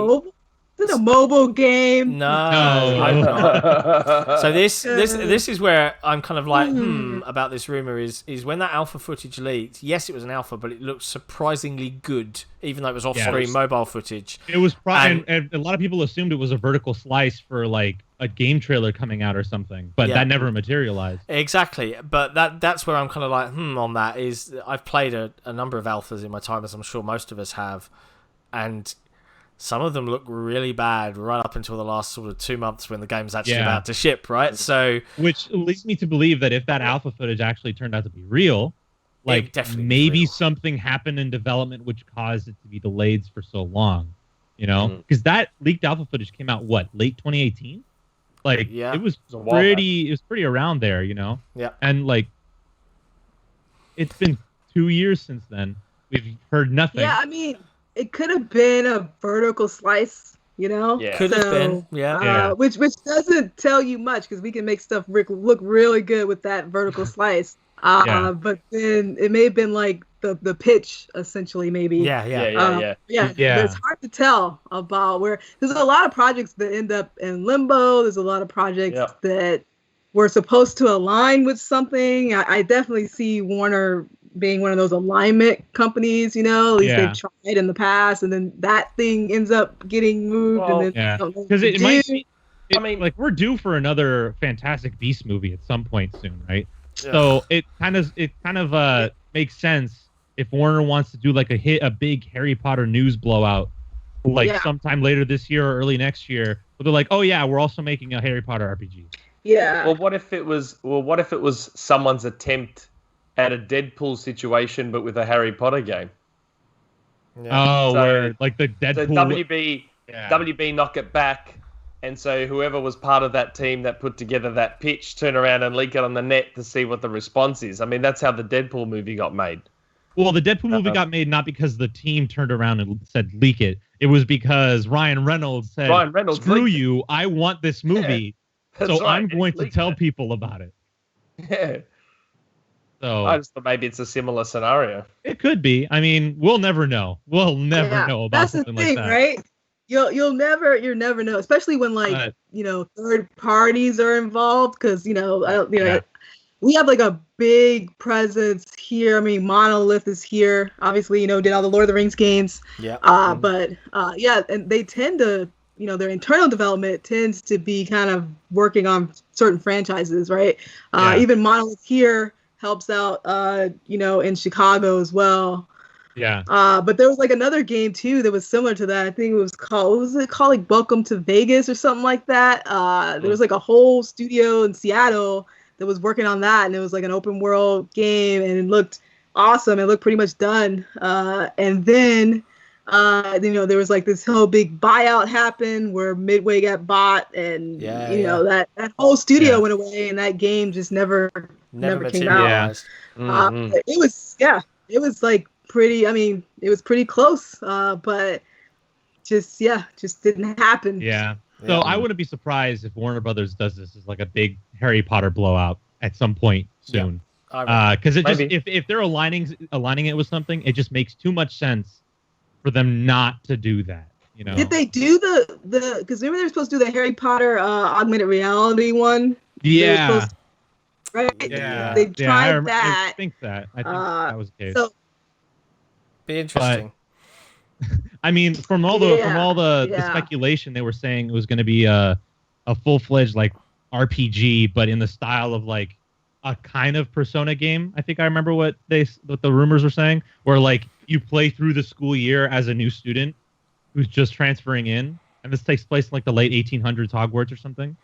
So honestly, like everything they talked about and the way that like, because there was a scene in the original like leak where your character is just like rebuilding a bridge by turning back the clock on it, and you just see all these bricks fly everywhere just to reconstruct this bridge, and it looks so insane how cool that is put together. Yeah, it looks very next gen. It wouldn't surprise me if it's going to be. It'll be if it's a game, it's a next gen game. Yeah. I don't expect that to be cross gen. I expect that to be next gen, full next gen. I don't know. Warner Brothers, big publisher. I fully expect. Yeah, but the stuff that was featured in that trailer. They're not gonna act out that audience, man. No That's way. too big of an True, audience. but like the thing is, the things that were in that leak just seem too good to be true for this. Yeah, well, that's why I lean toward it being like the pitch, right? Like, that's what we do, right? When you do that vertical slice, like, first of all, a lot of stuff is faked, phoned in, just to give that illusion of what we could do. And then you're only showing like a slice, so like you can not be optimized. You don't have to worry about targeting it because you're just probably running it on some high spec PC and then sending a capture to the publisher or whatever. So I mean that's usually like, hey, this is the really like our dream kind of scenario. But then of course once they invest and you get those target SKUs, that's when you gotta really time to par that game back. How much RAM we got to work with? Yeah, like what should have happened with Assassin's Creed Unity. I don't see Warner Brothers like not aligning that with some big push to something else. And we know a lot of films have been delayed because of the virus as well. Yeah. It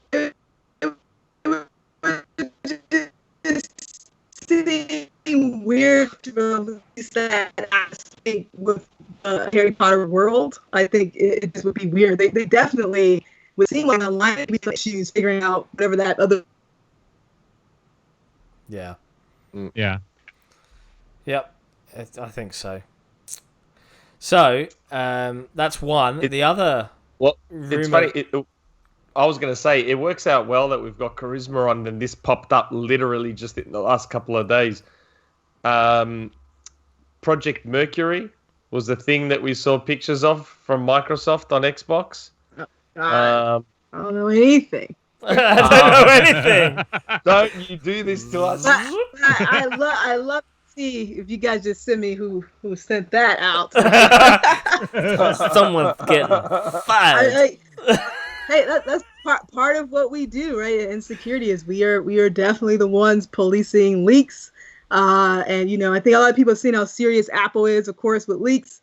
Microsoft.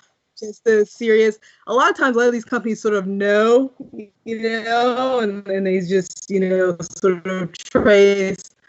But yeah, like I'm always shocked because anytime I go on Era, I see stuff that I don't even know about that's happening. That's crazy. Because of the way we tint stuff at the company, And I mean, I'm not me. So. Yeah, no, I'm curious. Like, what was said about this? Yeah, what is this? Project Mercury, give us a rundown. It's allegedly an update to the Xbox store or the Windows store or something like that. Interesting. Allegedly. So, sorry, is this the back end that serves? Because obviously you've got the Windows store, you've got the Xbox app, which thankfully just pulls everything gaming related out of the horror that is the Windows Store and into its own thing. But even then, it's still using the Windows Store. It's just tricking you into thinking it's gaming related. It's really it's a facelift. So it'd be interesting to see if that is true, because we've seen it with Fantasy Star Online 2, the Reddit threads. It's still not a great experience downloading stuff from the Windows Store. Like, it just isn't. It's just strangely inconsistent. Like, people with a fresh install of Windows seem to be able to download things just fine. But the moment you feel any issue, like I try to like see what issues people are having, and I never had that. Like, I can never repeat it, and my friends that I play with never have any issues. Yeah, from what I've heard, it always has to do with like upgrading Windows from a previous Windows installation, like from 7 to 10 or 8 to 10, and it's like, but if you don't do that, then most people who haven't experienced really any issues. But a lot of people don't want to have to reinstall Windows for a single piece of software to work. Like, so I get the frustration. It's just been very early days when it first started. I used to have really some issues. Like, games would they'd re-download halfway through, or they'd stop, or whatever. Yeah, I had issues with Gears 5 doing that. Yeah, recently I had some with Gears 4. Yeah. But I reckon it took about 3 to 6 months worth of like incremental updates and stuff, and then all the problems just went away, and I never had an issue again after that. There you go. I'm assuming it's probably someone with an old install of Windows has something screwy in the registry, and it's just screwing everything up. So, I mean, that's not far-fetched. I mean, people install crap on their computers all the time that screw with the registry. Especially gamers. No, who want to install. That, like, the whole Windows Store framework was built for apps, right? Not for games. So we tiny Forza, apps. like one of the tiny apps, right? So Forza was one of the first games that we sort of got on there with like Apex to sort of test it, and there were a lot of features that were not ready. Like, I know, like, you couldn't really do like an update how we would in gaming, because the store would make you download the whole game again, which isn't good with like 100 gigs of Forza, right? That's right. But it doesn't matter if you're downloading Netflix, right? So that's why that store was built that way. But that goes back to like sort of like that whole big company, right? Where executives are making these decisions, and once it's trickled down, everybody else is just in action mode.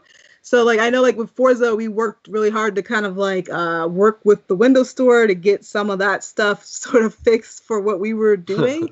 But, they have their own schedule of stuff, right? So you're kind of, like, you're trying to align with, like, their releases and figure that out. And then you have your own kind of releases you're going toward. But, like, there was no, like, time for, like, the Windows Store to, like, stop and do any of that stuff. And that a lot of people didn't realize at the time, like, that org is so critical to the business. Like, it's not just handling people just buying stuff off that store. Like, it's that backend is handling when you go into a Microsoft store, right? It's handling a huge amount of transactions and data. And so us gamers crying about stuff is really low. Really low down the list of priorities. But we're loud. We're really loud. Yeah. That loud minority. Yeah. Yeah, so loud that multiple outlets make the same article with the same headline, talking about the same dang things. Yeah, millions of times over, getting all the likes on Twitter. Yeah, it's just like one of those things where, man, it's like, oh.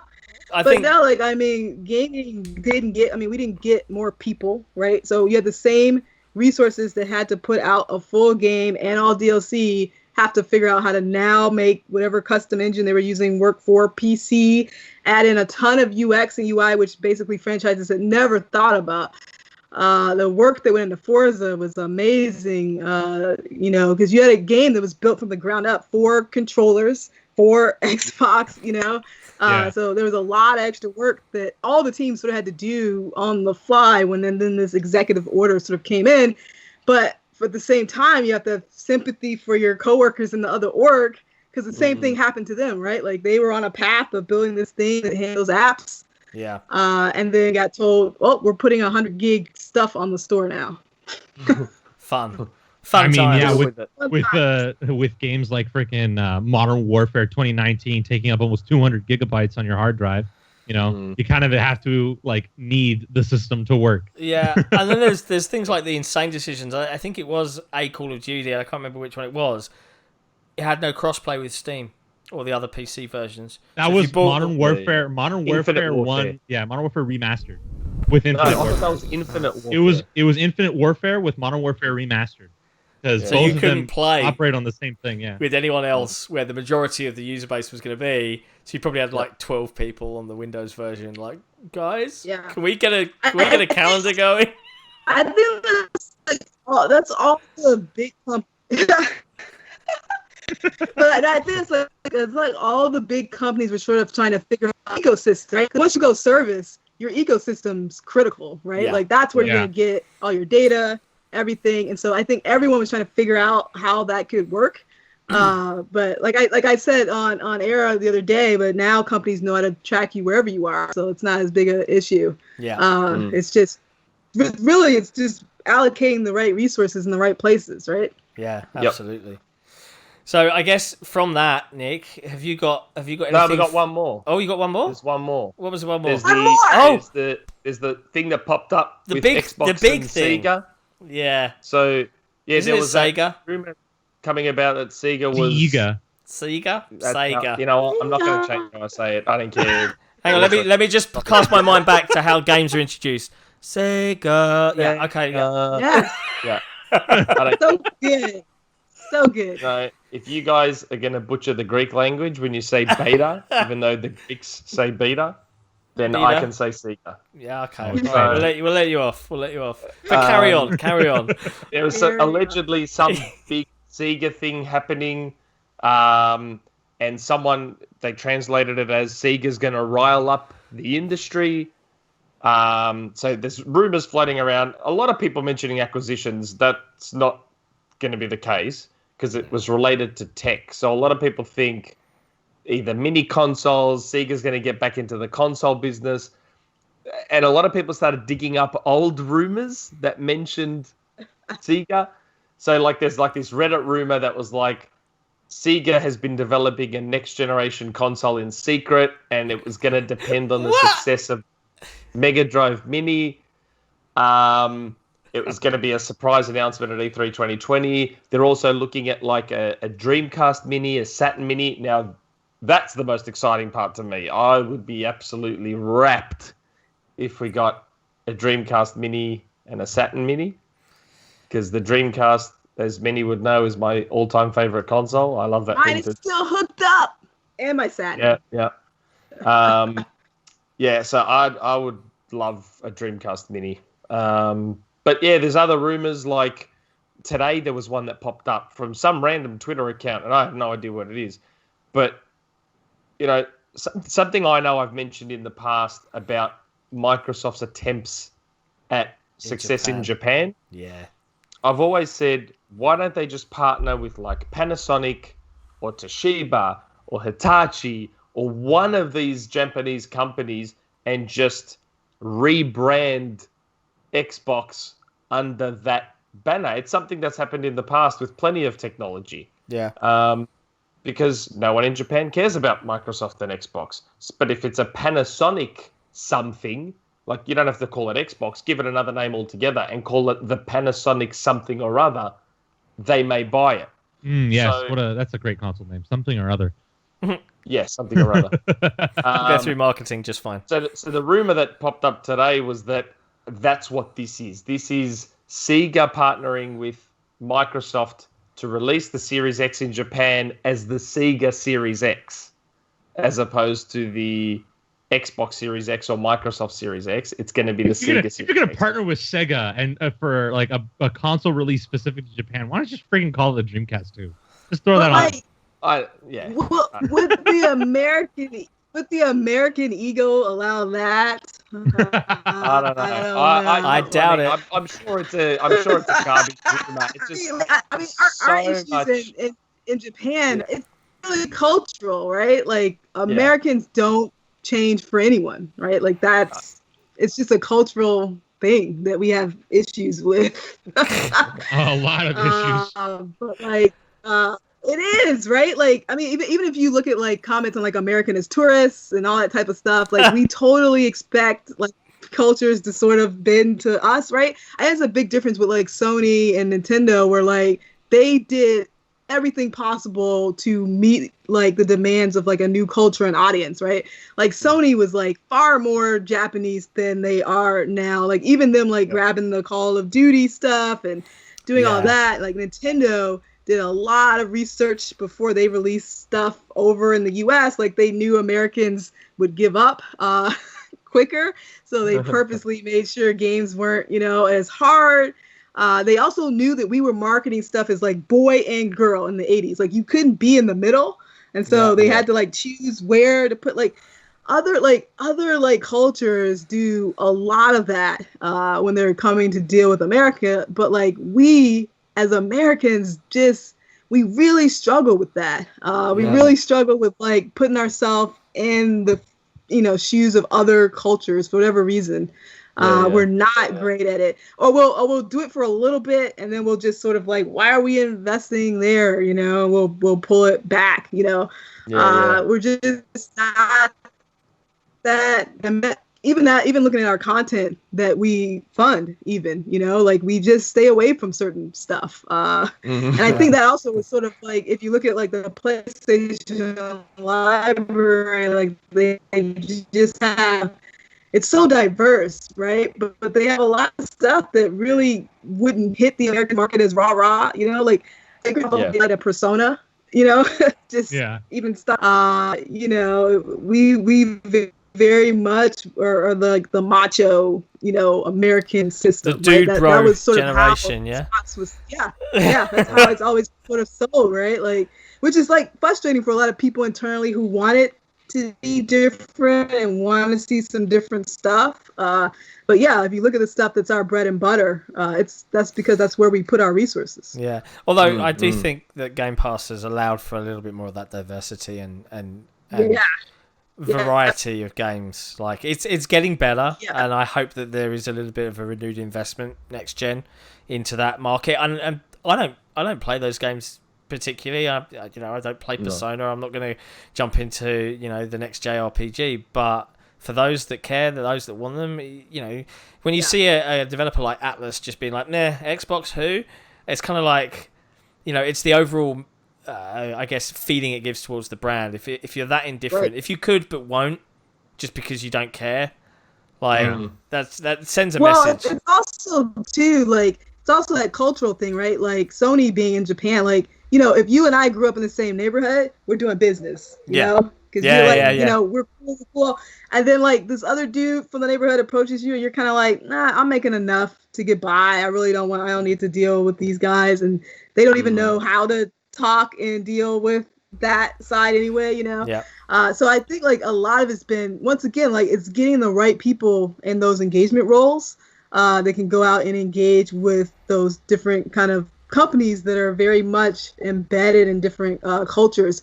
It's a lot of work to take your franchise and then port it, and then now you have to maintain like a bunch of different versions.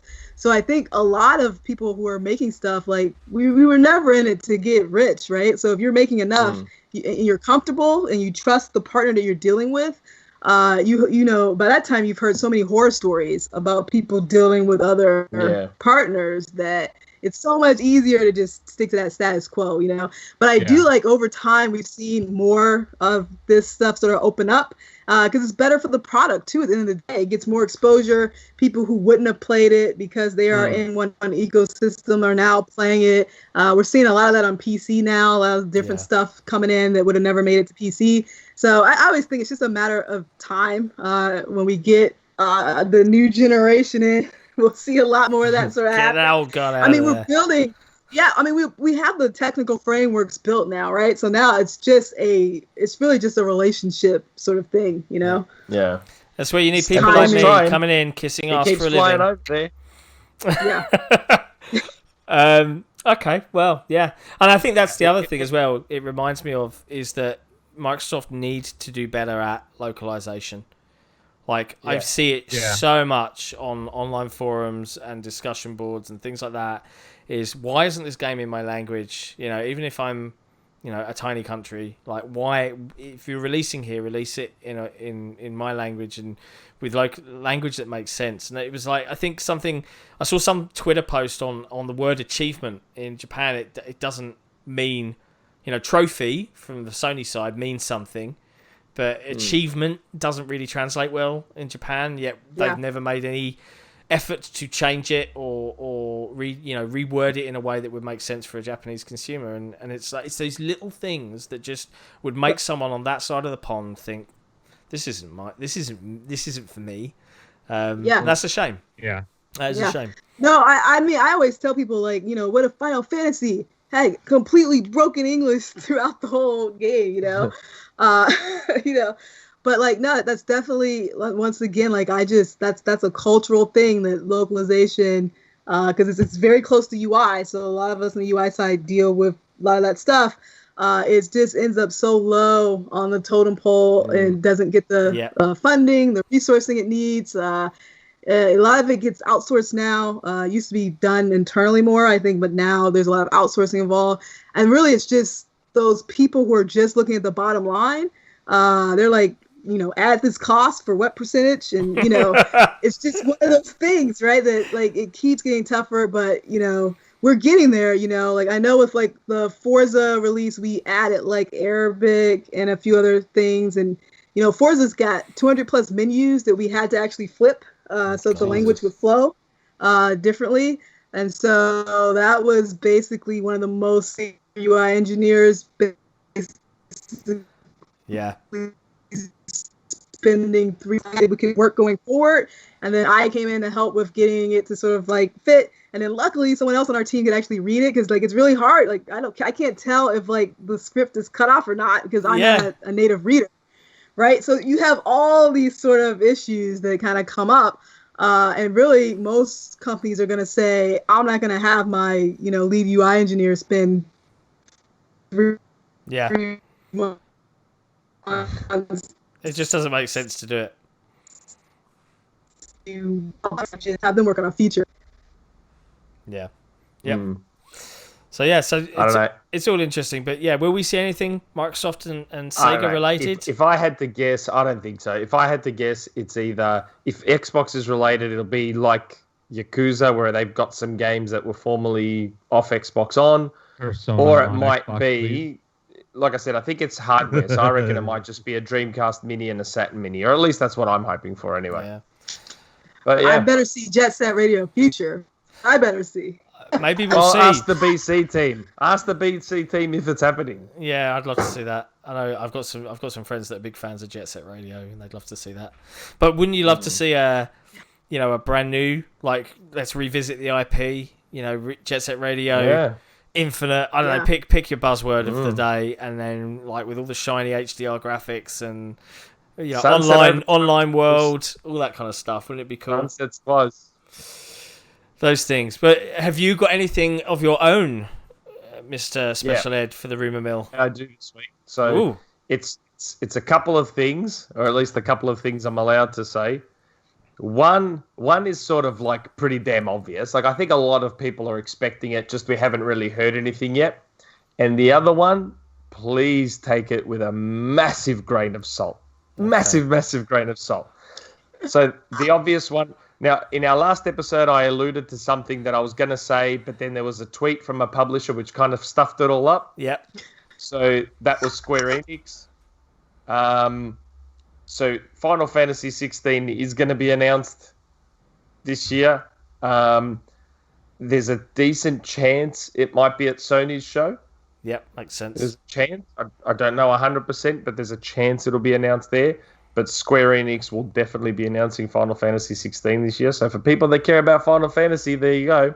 Woo! I personally don't care about Final Fantasy, but give to Hoots. I only want to see the old games that no one liked ported to my Switch so I can play. Yeah. That's what I'm looking for. But, I mean, like I said, I've been reading on Reset lately that a lot of people have been mentioning Final Fantasy XVI, so I think some people would be expecting it sometime soon. So that's sort of the obvious one. Yep. Now, and although I will say one thing with Final Fantasy XVI, I believe I am under the impression that there is a chance it could potentially actually be PlayStation exclusive. No. The money hats are out. timed, surely. Yeah. Yeah, I don't know. It's There's a question mark over exclusivity with Final Fantasy. And then whore everything. Yeah. I hate this whole. Yeah, we're just going to pay to keep it off of our competitor's console for X amount of time. There is a question mark over exclusivity there. Whether that's DLC, whether it's timed for the game, full for the game, I don't know. Okay. Maybe Square Enix finally listened to that stupid crap. Crap. You did the first F-bomb of the whole episode. You just couldn't wait. I'm going to timestamp this. I'm timestamping it. When was it? 2 hours, 3 minutes. It wasn't me. And 20 seconds. Why we can't get Phil on. Yeah, every time you swear, Phil delays coming on. Remember that stupid gaff post from years ago? The Square shot themselves in the foot post. Maybe they finally listened and kept it off Xbox, Now, that one's pretty obvious. The juicy one that I've been told with the grain of salt. Again, huge grain of salt. So there's we've all heard about Silent Hill, and we've heard some rumblings about Konami dipping into their IP kit bag and sort of talking to other publishers about bringing stuff back.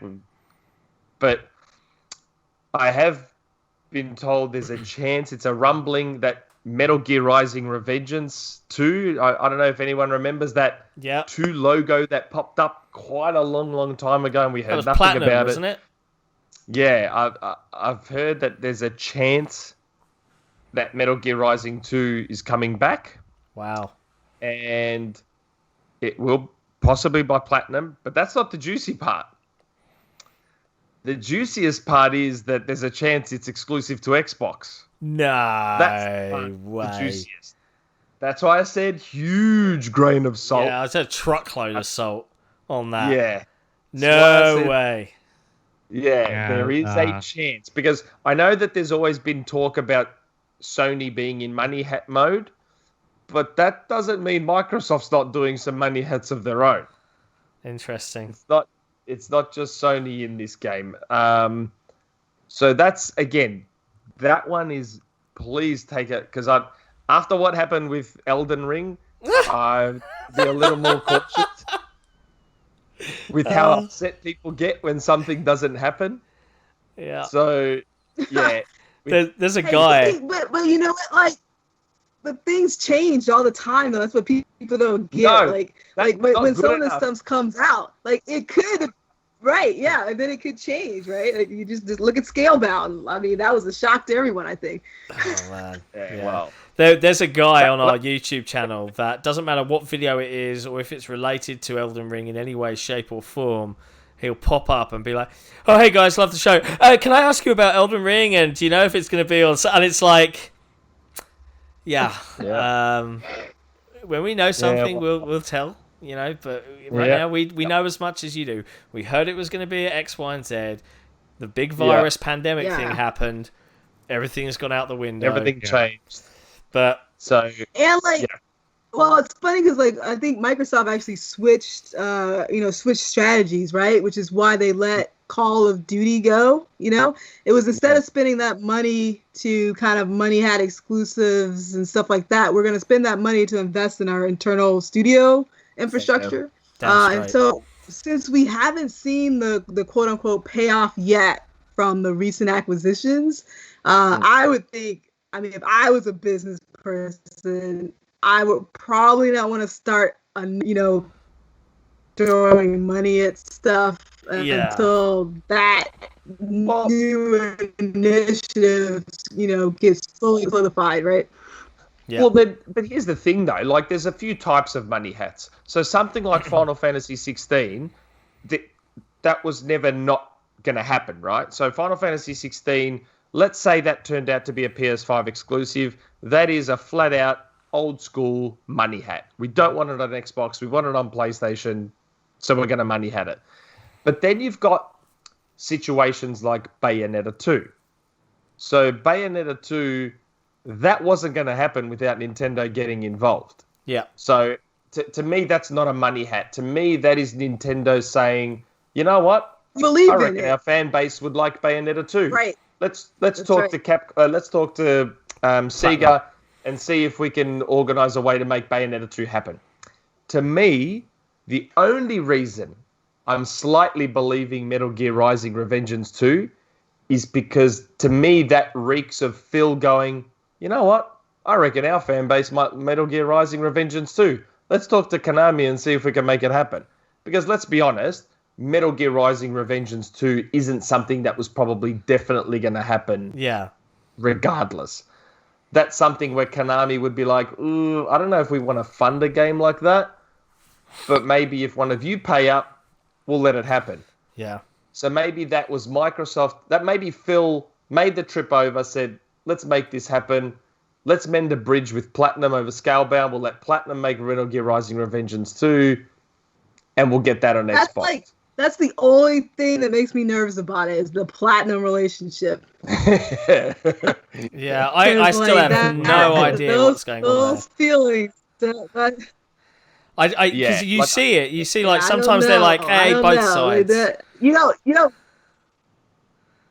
don't know if you run back. I think it's hard for any, like I said, like, I don't know. I think we want to see what our internal studios can do. You know, I think that we probably want to acquire instead of do it on like a game basis.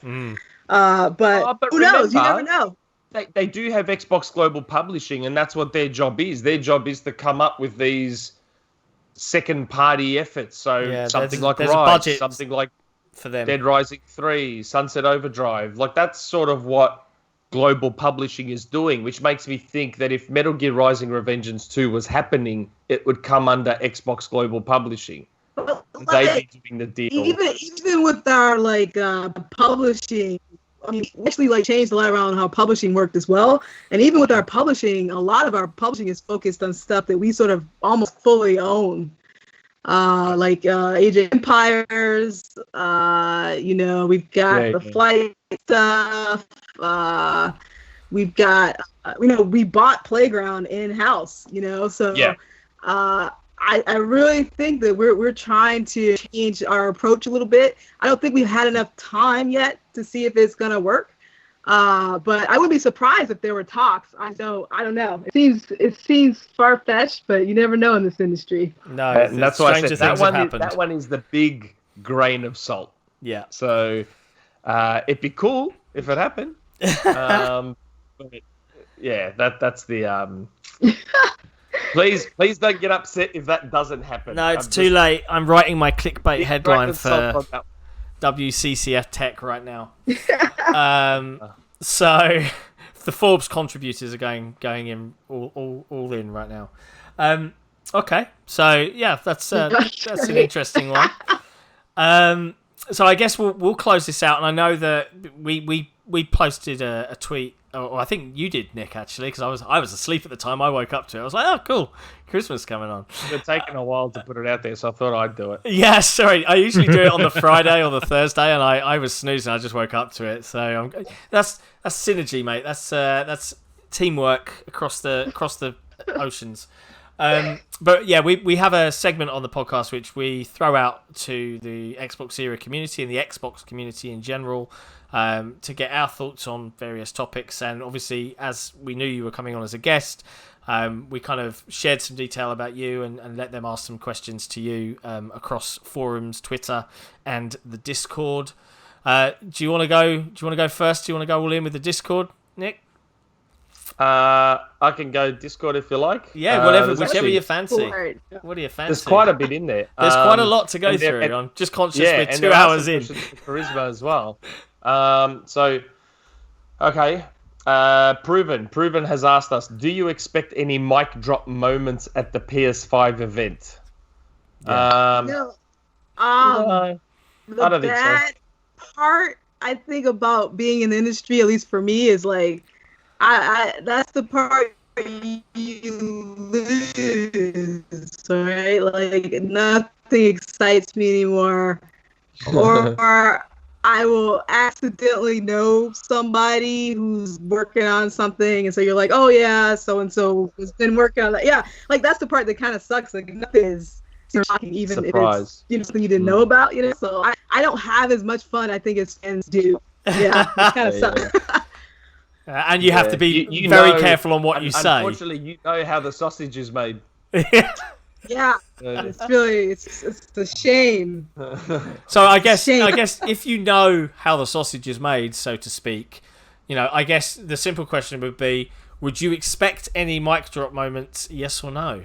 And you could just give an affirmative or a negative. I really wouldn't, only because of the new situation we're in. I think a lot of quote-unquote mic drop moments may have gotten pushed back a little bit, because usually those things are like the more ambitious things. Yeah. So I don't know.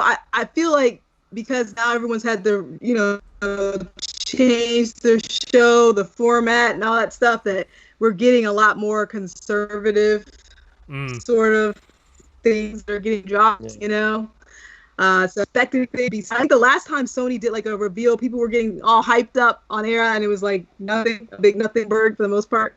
But yeah, it was awkward. It's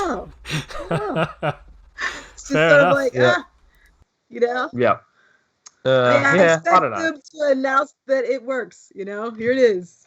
Yeah. Do you think we'll see the box? I think don't know so. if we'll see it at the event. I think we could see it in the lead up to the event, because they talked about games. They said it's about games, not.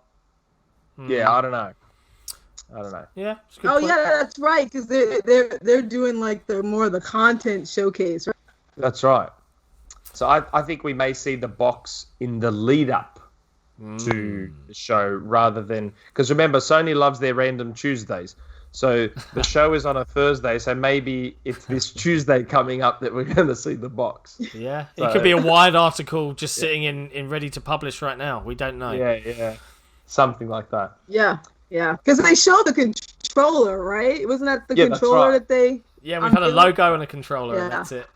Yeah, and we did very recently have a 4chan leak about it too, saying that the console is ugly and big, but it's very cool and quiet apparently, and a whole bunch of stuff. But yeah, that could go on forever. Yeah, I believe. BSIG has asked, any hints on what to expect during the PS5 event? What do you guys think will be the price for the PS5? The price is very much looking like $499 at the moment. Yeah. Very much. Everybody knows that's the limit. Yeah. And what was the Jim Ryan quote? He was talking about value, and he was like, "Now I'm not talking about a lower price," or something like that. I'm paraphrasing, but. Yeah, I don't know. It's very much looking like it's going to be a $499 console at the moment. I'm not sure if Sony will want to take the hit that they'd take on $399. Yeah. Not in this economic uncertainty. Yeah. But on hints what to expect during the PS5 event, well, maybe Final Fantasy XVI gets announced. And we will... and I think we're going to see... Because we said on a couple of episodes ago, I think, we said that we had been told that the PS5 launch lineup is ready to go. Those games were ready for 2019, which means they're more than ready for 2020. Yeah. So we will probably see whatever the intended launch lineup is. I personally am praying for Ratchet and Clank. I really, really hope there's a new Ratchet game ready for launch for PS5. Whether that's happening or not, I don't know. Because maybe Insomniac's all hands on deck for Spider-Man 2. Who knows? But that's what I'm hoping for. BC also asks, why doesn't Minecraft Dungeons have cross-play, cross-progression, and HDR? We already talked about that. At length. We saw that one. Yeah, we covered that. It's because everything sucks. Yeah. World sucks. Games suck. Now, here's another thing we kind of covered. Proven has also asked, why does Xbox still put their games on the Windows Store when it is clearly hit or miss at best? We covered it too. Yeah, we cover everything. We're everything sucks. And that's why. Yeah, I mean, it's one of those old initiatives that gets left behind when executives leave, and at the end of the day, you still have to support the people paying your bills, and Microsoft is paying those bills for Xbox, and so and I think too, it's like they're in like a tough spot, right? Like if they don't release it on their own store, being as big a company as it is, it just looks kind of weird. And I mean, I'm sure they'll try things differently over and over, but like, yeah, you're always going to have to support Windows first because it's one Microsoft. Well, they're trying to. Yeah, unless you're gonna go get funding to rebuild a whole store, which you're not. You're gonna so I think Phil did what he could. You know, Phil definitely did what he could. Well, part of that is kind of reporting up to him, but I'm hoping we see a lot of those changes roll out with new console stuff. Yeah. Kind of all in one.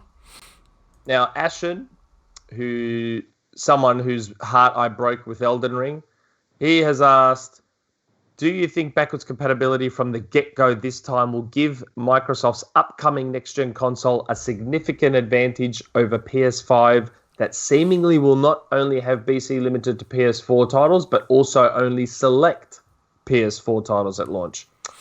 The simple answer to that question is no. Yep. Sony simply has too much momentum, too much market share, too much mind share. Something we've spoken about on this podcast before is that momentum is something that's very hard to arrest. Yep. And it takes something massive to turn it around. And I personally don't believe Microsoft are willing to do what it takes or spend the money required to turn that momentum around. Yep. And part of it too, though, is like the audience that would care about that hoards their old consoles. So it's just like it's a mute selling point because all of the older people who care about that, I mean, they've got their old consoles for the most part.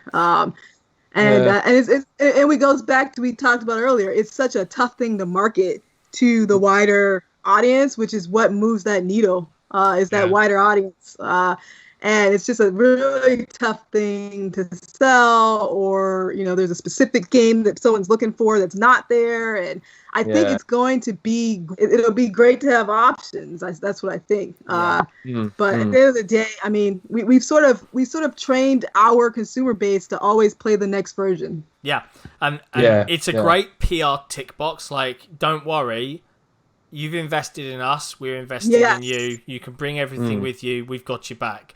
That's great, but that is literally the message. Like, you're not going to have it on billboards saying you can play Skate 3 still. Like, it matters to people that love Skate 3, but if you're trying to entice a consumer to buy your console, the things you focus on are, if you get this console, you can get it on finance like you would a phone. And it comes with Game Pass, and it means you get 200 games. And we've got the kids settings, and you don't have to pay any more money, and it's really easy. Those things make sense to a consumer, but without another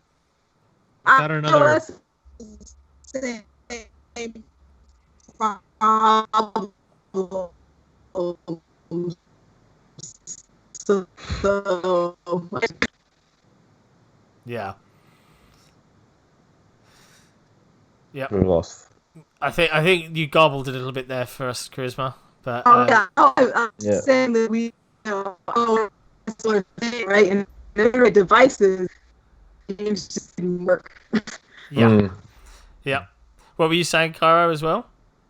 I think without another $5.99 US moment from Sony, Microsoft's not going to go anywhere. They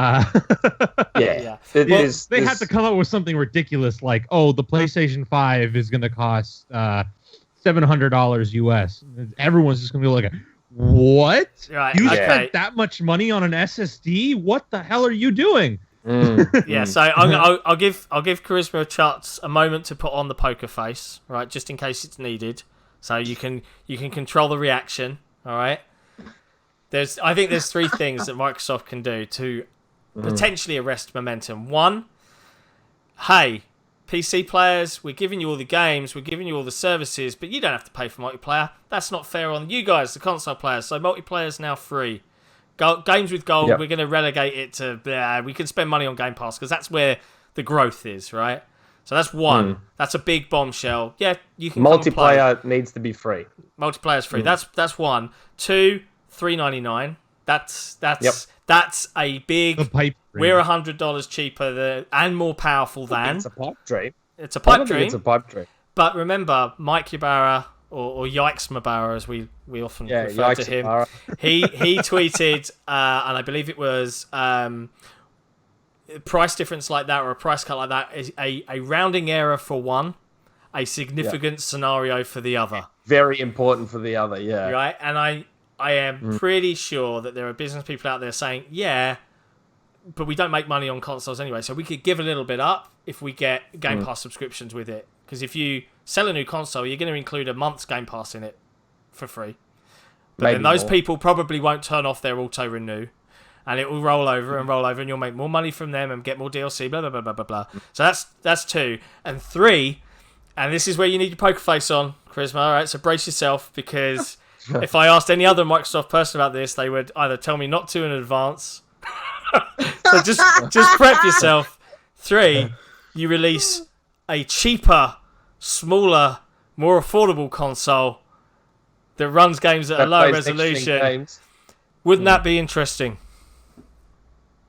Good poker face. That's it. Yeah. We almost tried that, right, with that arcade version, and then it ran into problems with compatibility issues. And it would have to be something that's very, very well thought out with a clear plan for development, if such a thing existed. Anyway, we'll move on. It is funny that we keep hearing about Lockhart, but we don't keep hearing about Lockhart. It's interesting. Funny, isn't it? It is interesting. Well, it's like if cloud gaming was where it needed to be, I think you see a lot more of that kind of play out. But I think if you listen to Satya, we kind of want to get away from the one device thing, right? So the big thing we're pushing is to be everywhere, like with Minecraft and things like that. So, I mean, there's three surfaces, isn't there? It's three, right. So, I think, I do think it's tough to give up that revenue from Xbox Live. It is. It's a lot of revenue. It's a lot of revenue. It's very significant. Because I think in the beginning when we announced a lot of this stuff, we all were sort of thinking like, when are we going to do the package deal, right? Where you can get Office, Game Pass, all that stuff. Yeah. Been saying that for years. Part of it, I think, is waiting for everything to move into that subscription format, which is now, I think it's kind of there. Yeah. But would we give up guaranteed revenue? I don't know. It's tough. A tricky one.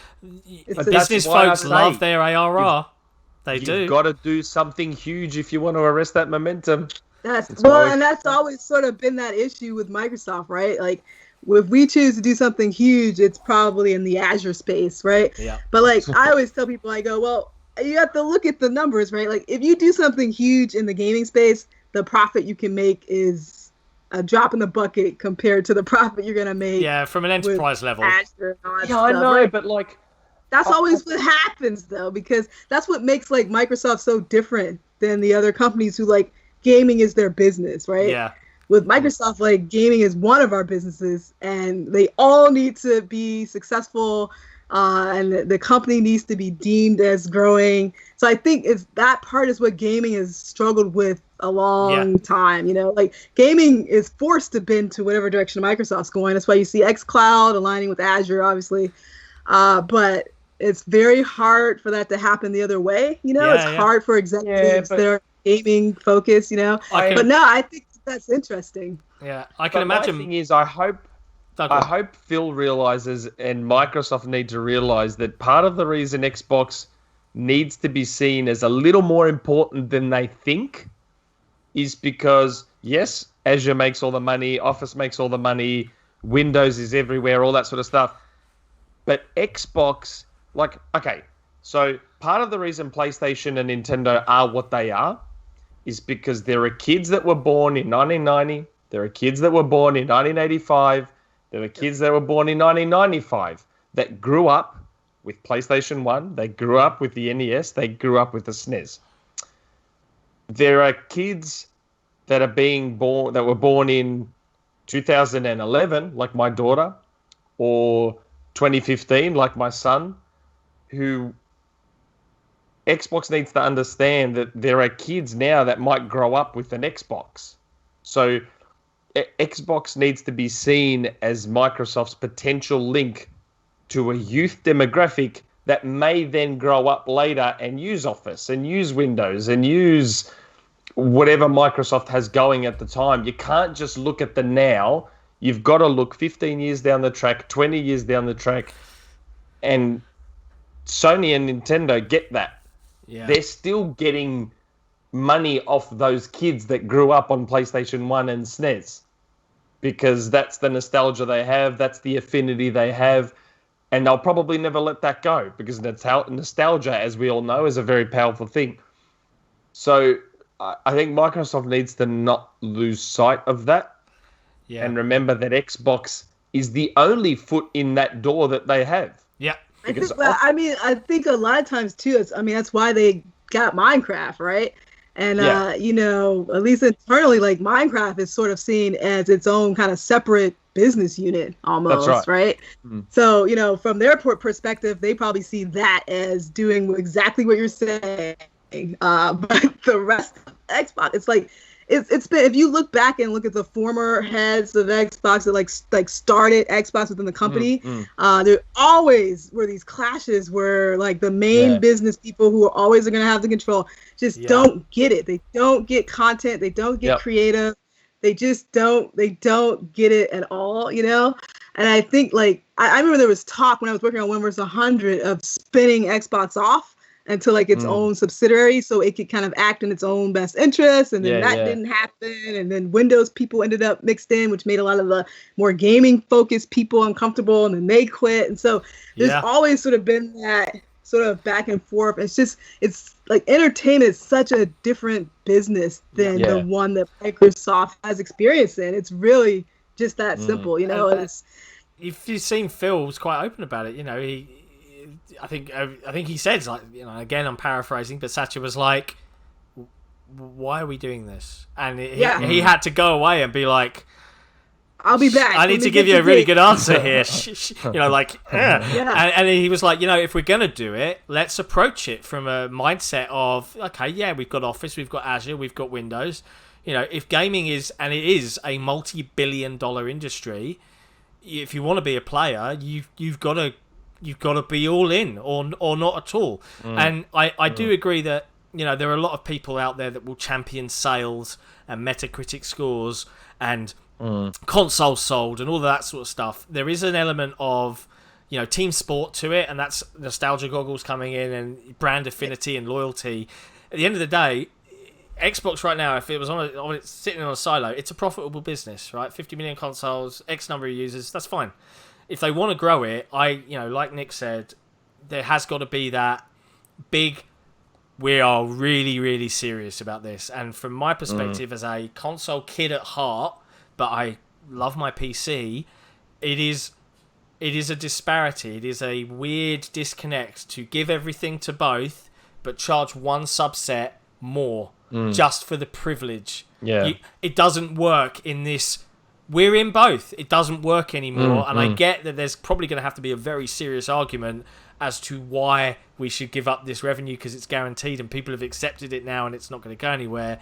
But they've got to look at the bigger picture. This is why Game Pass exists now, because that is on both. That is fair to both.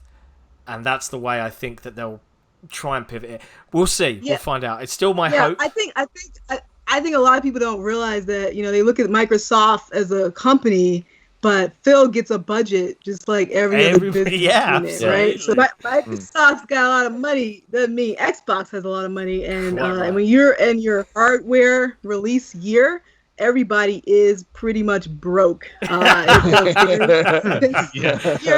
left. Running really tight numbers. So for sure, you don't want to make any big revenue changes, at least until you get your hardware out. And I'm sure it's the same for Sony or for everybody. Your budgets are tight the year you release hardware. But like, yeah, I mean, he has to work with that budget. I mean, Satya's been, great, I think, for gaming. But if you look at where Microsoft's standpoint will be, like with Satya, he's like, all right, I gave you money to acquire studios, Go like achieve. they gave Xbox a lot of money to sort of reset and get things going. And so now it's going to be about, you Results. need to show me the benefit before we go do kind of something else. Right. Absolutely. And so that's really the position that Phil gets to be in is he almost has to, you have to talk in a different language when you're in those businesses, right? Because they're not going to get excited about content the way we would, or if you were like pitching to an Ubisoft or something like that. It's just really different. It's the money men. They're coming in. Well, that was it. I was glad to hear you say the words "they don't get it," because I've been saying that in the Discord for a long time. They just don't get it. Yeah. They just they don't. Yeah. I mean, and we're very profit driven, especially quarterly, like a lot of companies. And the bottom line too is like if you came to me and said, look, you invest in this and maybe you'll get X return, or I invest in this and I'm definitely going to get double that return. Yeah, I'm going to take double the return because all of us, we make money off the stocks, we make money off a lot of stuff. So people are looking at that and how that's going to benefit them in their career. Whereas like entertainment is more of an art, right? Like that's why we're all broke, because that's just not in our thought process, right? Like we're like, oh no, we're gonna work and I'll just live in the basement and I won't eat, or I'll eat ramen, and that's not how other executives are thinking, Like they're not thinking like that. They don't want to do anything that doesn't make sense from like a logical financial perspective, But entertainment and content is largely a risk. The first time an IP comes out, you don't know if it's going to be GTA or not. It's really just a roll of the dice, and timing's involved, and all these sort of variables that aren't really measurable. And business wants to be able to measure everything. That's right. Mm. A good question. Wow. That was a good question. Whoever asked that. God damn. Next question. Yeah. A question from Sukabrood, and this is for Karisma. Do you prefer sim racing or more arcade racing? And what are your favorite racing games of all time? Oh, man. So when I grew up, definitely arcade racing. I didn't like sim racing because Gran Turismo was too hard. That licensing was brutal, man, back in the day. I was like, this is terrible. But also we had such good arcade racing, like at arcades. That's right. People used to go to and then you had stuff like Sega Rally. Just awesome. So much stuff. Ridge Racer, definitely one of my favorites. Project Gotham Racing, everybody knows how much I love Project Gotham Racing. Just super, super awesome stuff. But did you like Split Second? Project Gotham Racing. Did you like Split Second? I didn't, but I liked Blur. Blur is probably one of my favorite racing games ever. Yeah, like adult underrated. Mario Kart. Yeah. Which was made by the Project Gotham guys, but after their breakup from Microsoft, sadly. Which is, it's another example of just how the business can be, it can end up being kind of personal sometimes. There's a lot of emotion and creativity, and a lot of businesses that don't come out of that don't know how to deal with that. But yeah, like those are just my favorite ones. And I appreciate what Forza has done as far as trying to make sim stuff more accessible, but I definitely super appreciate Codemasters. Their UI stuff back in the day was awesome. Their stuff's just great. The issue I have with Forza and Motorsport is that they just don't have some of the basics. Like now that I'm like watching Formula One now, like I'm like, how did we not have pit stops and stuff? Like how did we not do that earlier? Like it doesn't make sense. Daytona USA had pit stops. Yeah. But I don't know. I appreciate what Codemasters does. Yeah. So what's your favorite? Do you have a favorite? It really depends on how I'm feeling. Blur probably sits up there, one of my favorites for sure. Good choice. A fine choice, if I may say. Yeah. Yeah. Of course, we'll never see anything else again because. I know. Sad. So Suka Brood also then asks the rest of us, what's our favourite racing games? For me, it's Daytona. Daytona USA. You're a big Daytona fan. Cairo? Yes! Classic. Daytona USA. It's the best. My favorite racing game would probably have to be Forza Horizon 1. Good choice. And for me, that's excellent music Forza choice. Horizon, definitely. That is definitely the best Forza Horizon game. I am not a racing fan at all. Like zero interest really until I played Forza Horizon 2.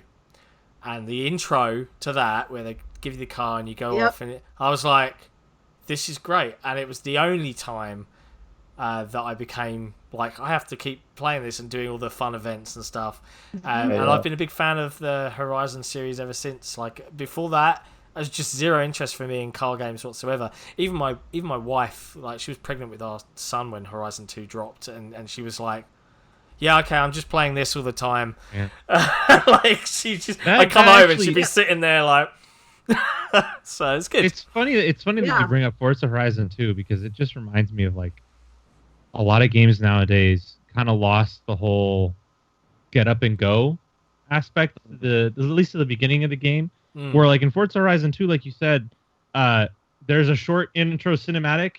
And then you're in the front seat. You're driving. I loved it. Like there's like basically no wait time there. Yeah, the music was great. It felt great to play. It really you never won me over. You never really see games like that anymore, where the intro is essentially just get up and go. Yeah. Just here's the game. This is the world. Go do whatever you think you need to do. Yeah. You know, and it's just I kind of wish we had more games like that. Well, they felt. I think the last game that did that was Breath of the Wild, but I mean, I already know you already know. It has a terrible weapon mechanic, so we can forget about that game. Right. I got lost, so obviously it sucks. Okay, so. Speaking of Forza, the next question's from Cartoon Soldier 9. When will we see the next Forza? This year? I don't know. Look at them. I have no idea. No, Kate knows. I assume there's some work there. You know, I left. I left. You know. Come on. Change the subject. Change the subject. Give us an exclusive. Change the subject. Let's not get her in trouble. Next subject. This is how we grow. Yeah. I assume they're working on something. Soon, we'll see. There. No, but like I'm actually happy that the motorsport team has gotten more time. Like, you know, I think I've shared this in the past, but Horizon has been really great because the partnership between Turn 10 and Playground was just so good. You know, Turn 10 has always sort of managed all the engine stuff, and it really, I think, allowed Playground to be creative and the focus on creative. It was just like one of those partnerships that worked out super, super well. But over time, I think motorsport kind of took the hit. You know, we would even, you know, lend people to help Horizon during a time when really motorsport should have been more fleshed out. But I think us getting like them more in-house, we can kind of fix that. But it's tough. I think that Forza is one of the best run studios, period. I think Alan Hartman's fantastic. What he's able to do with as limited resources as they have is really incredible. You know, Forza a lot of times is forced to be the showcase because they're consistent.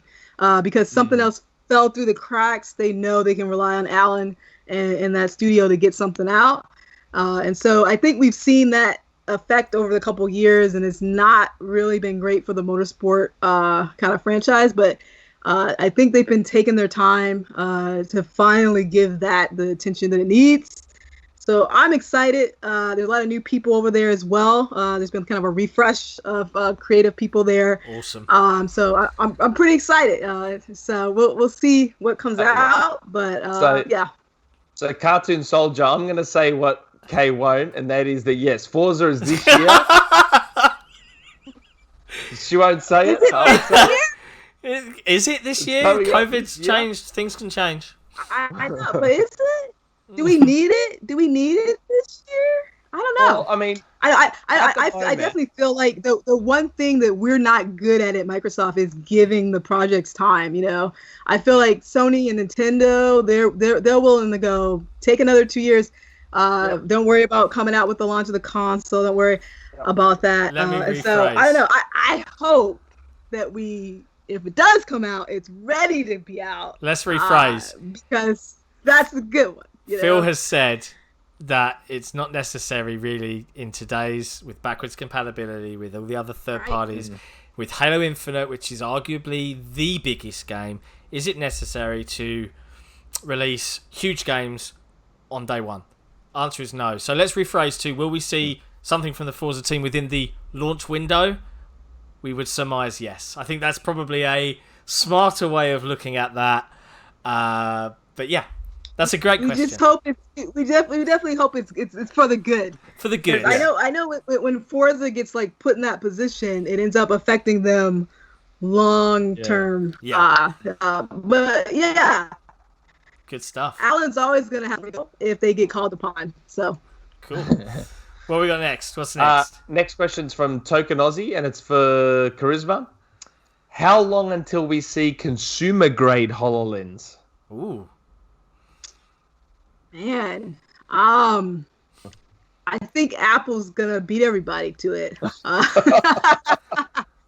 They actually post a lot of our HoloLens people who are working over there. So I mean, this just falls back into the problem Microsoft has. Like we don't get consumer at all.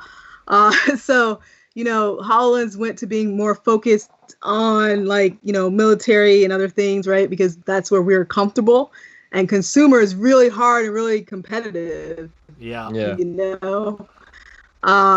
So I don't know, like that, even when I was working on it, I had so many issues with it. This with my phone, like I couldn't get like anything. Why? But like the reasons they're using it now makes sense, and more of like, you know, corporations who have very specific, you know, certain needs that they really need it for, and military certain stuff. But I think we're a ways off. And I think a lot of AR stuff, to be honest, I mean, it's going to be in phones. You know, Facebook is going to be there. All the ad companies, they really want AR because AR is going to be the ad platform of the future. So those guys are doing super aggressive work and moving forward there. Where Microsoft, I think we've kind of like, we do what we always do, right? We're there, but we've kind of really kind of closed that a little bit to be a little bit more focused, you know? It's cool tech to show off, but you have to wonder what the actual sales. I think this goes back. I think this goes back to their stuff up with Windows Phone. So, Apple's HoloLens equivalent, it won't be anything like HoloLens. It'll just be. It'll be like the Apple Watch. It'll be like glasses that you wear, but the phone is doing the bulk of the heavy lifting with it. Yep, that's what I wanted. That's what I thought the consumer HoloLens should have been, right? Yeah. But the problem is Microsoft doesn't have phones anymore. So they don't have that companion device that can do all the heavy lifting on behalf of the glasses. Yep. So Apple will get their glasses out quick smart because their phones are everywhere. Yeah, and it solves a ton of UI problems too. Yep. I still question, honestly, the consumer market for it outside of gimmicks and quirky things. Like I've tried it. I've tried HoloLens at the Microsoft Store. It's cool.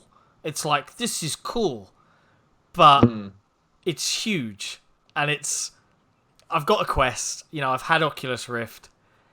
But Apple's glasses won't be that big. Of course they won't be, but you know, Google glasses came out. They weren't big comparatively to HoloLens, but what does it get me? What does it give me that I don't have now? What, the ability to see annoying people right in my vision? I put my phone down so I don't have to see that. The idea that it could interrupt me in daily life, it already is an interruption. I think well, that's why Apple's big on the trends, right? They're going to get the celebrities to normalize it. This is like that big gap that Microsoft always misses, right? Like, how is People are thinking that's cool because the right celebrities are gonna make it seem cool. Apple will hit their target kind of hipster market, and they'll have the app. They'll have their app ecosystem built, right? And then by version 5, it'll be a decent product. Right. Like, oh, here you've made your app for the watch, for the phone. You just got to click a button here, and now it's deployed to their AR sort of platform, right? That's right. So they're there, they're waiting, but Apple also, they will wait for the right time, and they'll wait and see. Google, like they'll just drop stuff a little bit early, but I'm happy that they do, because it kicks everyone else in the gear. Like it really does. Yeah. So we'll see. I just don't know. I don't see us leading in that area. And the other part too is that Apple will go hire the people. When they came up with the watch, they went and brought like executives from like watch companies in. Yeah. Right. Yeah. So that they would understand. Yeah. It's definitely. We might have lost it, okay? We might have lost it. No, it's recovered. No, she's back. She's just come back. Just delayed there. Yeah, it's just the perils of remote podcasting. It's always fun. It's right. I have a tangent question to that. In that Phil has publicly said he doesn't think VR is there yet, and I get it. As a big fan of virtual reality, I get that statement, because you have to put on a goofy headset, there's cables everywhere. Since the Quest came out, my opinion has somewhat changed in that you can have wireless VR and have it be good, but the Quest is a standalone device. Do you envisage a world where either the Xbox team do get to dive into VR and actually make an Xbox VR branded headset, or do you see a world where they leverage their Windows mixed reality partners and get them to do it and just make compatibility available via the Xbox? So, I mean, the teams definitely, did some investigation there, right? I was sort of disappointed that Forza didn't have VR for PC, right? Because all the racing games support VR. So I made my opinions clear. But once again, it's a culture thing, right? A lot of older people find that they think it's uncomfortable. No one would want this, and they don't really see the path for it. Minecraft dabbled in it a little bit. But yeah, I think it's just one of those things where they would rather wait and see. But I wish we would have done way more in the VR space. Yeah. But I think back then as well, when this was kind of cropping up, part of me is like, they barely had the content there from a console perspective. If you then start spending money on an extra thing and having to rely on dev teams to do that, you're taking away from already your core, which is already lacking, and it kind of snowballs. So maybe we'll see something in a couple of years. But yeah, well, it was just interesting. Teams that, and remember too, like you had teams that did stuff for HoloLens, right? Like, so yeah, it's a bigger Microsoft call, I think, right? Yeah, absolutely. What's up next? Okay. What have we got left? Now we'll try. We've got to try and burn through, because we are hitting the 3-hour mark, and we still have Twitter questions to go through. Yeah, there's not as many Twitter, so let's burn through it.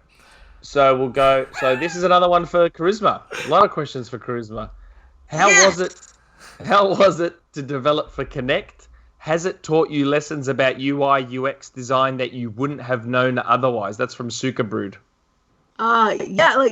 So if you were doing UI UX, Kinect was amazing, right? Because it was like your intro into NUI, right? Which is, natural user stuff.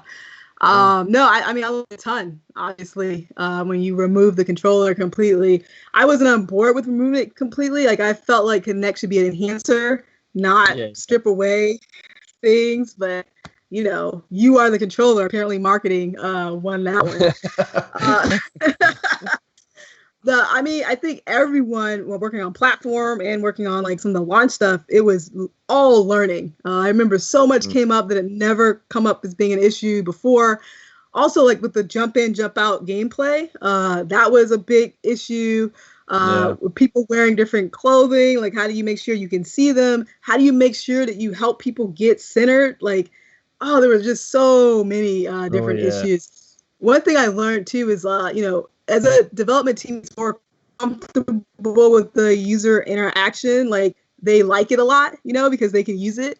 But it doesn't necessarily make sense for the customer that you're attracting. So, we had different interface models almost up to like 6 months before ship, which we then ended up sort of aligning with Xbox platform because, like I said, they were doing their own investigations. Other teams were doing their own investigations. Forza did a lot of really cool interface, just investigation work, But at the end of the day, our leadership felt if we were going to be in the running for the launch title, that we should align with whatever the console was doing so that out-of-box experience would be smooth. But our biggest mistake is that, we did not choose to give any guidance to third parties, So, like, Ubisoft, because they have a lot of investment in UI, but other companies don't, and so they couldn't really make a great experience with it, So, you know what? That makes what Harmonix did even better because Dance Central was unbelievable.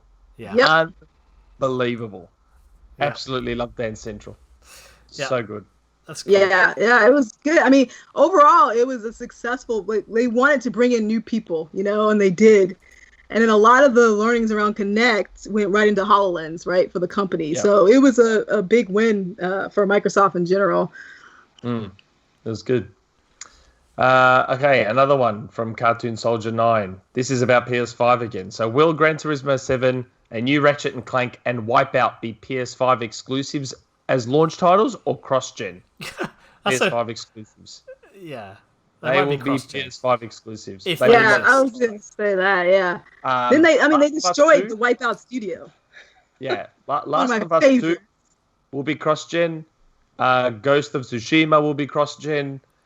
But Gran Turismo 7, Ratchet and Clank, they are PS5 games. They'll make people buy the PS5. That's the whole point. Yeah. Cartoon Soldier again. He's just like shooting them off. Will there be actual surprises at Microsoft's July event? Interesting question. It depends what you consider a surprise. So that's right. Like, I personally don't expect many legitimate surprises, but I'm still going to be excited most likely about what's going to get announced. So as long as I see Perfect Dark there, I'm happy. I'm not really fussed about anything else that's there. So it's going to depend on what you think is a surprise. I don't know. I think we've spoken enough in the Discord about everything that's going to be there. So I don't know. There are going to be some surprises that people are going to come out of left field that people aren't going to expect, particularly from global publishing. Maybe our rumor mill has ruined all the surprises. Maybe. This is the problem with being invested and keeping your ear to the ground. Having our finger on the pulse.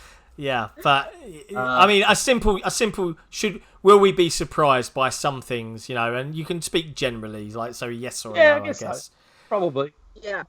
Probably. I don't think everything has leaked, right? Everything doesn't ever leak, so there's going to be some stuff. So I'll take that. I'll take that as a yes. Right. You heard it directly. The quote is, Microsoft says there will be surprises. It may not be your surprise, but it'll be a surprise for someone. Yeah. You watch Karisma, like in 2 days, there'll be a WCCF tech article quoting you. Your boss is going to be like, I know. Yeah. Karisma, we need to talk. They can't get us remotely. Sorry, my internet's down. Click. Oh dear. Anything else? Well, that's basically it for the Discord questions, but we do have Twitter ones. Right. Well, we've got 3.5 minutes till we hit that 3 hour mark. So, Charisma, you're pushing the podcast length out to its utter limits. I love it. This is a record length podcast. This one. Okay, so we're going to burn through these. So, Hypernova. So Hypernova 474, who's a regular, he asks, how did the experience differ by the branch Karisma worked on? So this is what he means. So we posted this week on the podcast, we have a special guest in Karisma Williams from Microsoft. Karisma has worked with many facets of Microsoft, including Xbox. So I think he's saying you're working in the Xbox team versus working in the security team. How does the experience differ? I think you've alluded to some of that. Covered that. Yeah, we've kind of covered that like extensively. We spoke about her experiences with all the different areas. I think we have probably, but yeah. Yeah, I think. Sorry, Hypernova, but I reckon we've covered that one pretty well. We've got to save time, Hyper. We love you, but we've answered it already. You have to listen to the whole thing. I'd say Kay has been through that plenty. Right. Okay, so Vinny UK asks, when will Sikamikanico form a Sea of Thieves esports team? We can skip over that one. We don't need to know about that. When are you going to, John? Huh? I'll do a very shortest answer to that question ever. He knows. Well, I think he knows. Tomcat, and Tomcat's a friend of ours, and we did participate in the arena competition for XO19. We got there, we were on console at 30 FPS, and what they didn't tell us was each round had a proper streamer, like professional, like CSGO player having a weekend off playing it, right, on PC, no less, because they got to do that. And we didn't have to come first. So we were second, and then we went for him thinking we had to be first to progress to the next round, and got wrecked by everybody because we pushed too far to try and get first place. Lost, and then we got kicked out. And then we found out afterwards that if we'd just coasted at second, we would have made it through the next round. So the answer is never, because I'm so jaded by that experience. Next question. Okay, next question is by Jay Singh 10J, who I'm still not sure realizes I'm part of this podcast, but we appreciate the question anyway. Which studios from Xbox will be present during the July event for unveiling their games, according to you? Maybe all of them. Yeah. 1010, Playground, Rare, Ninja Theory. I think 343, definitely. They've already confirmed that one. Yeah. The only ones that I'm not sure will be there, I don't think Coalition will be there. But I think Coalition might be the only one, actually, that might be absent. I reckon all the others are going to be there. I think Compulsion won't be there yet. And I also think that... what was the other Initiative one? With the Perfect Initiative Dark will be there, yeah. With Perfect Dark! Of course it will, we hope. I think that's a pretty fair summarization of that. Almost all of them. The next question is from Ian Glenn, 18. Yep. Now, it says, what do you think of a Bard's Tale, like The Bard's Tale MMORPG similar to ESO? Is it a good idea for the Xbox ecosystem? That's probably one for you, Cairo. You're an ESO player. Have you played The Bard's Tale? Cairo.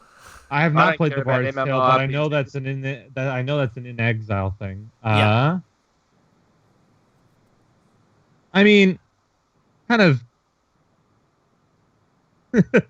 I don't really know how to answer that question, to be honest. Did you like The Bard's Tale? Have you played it?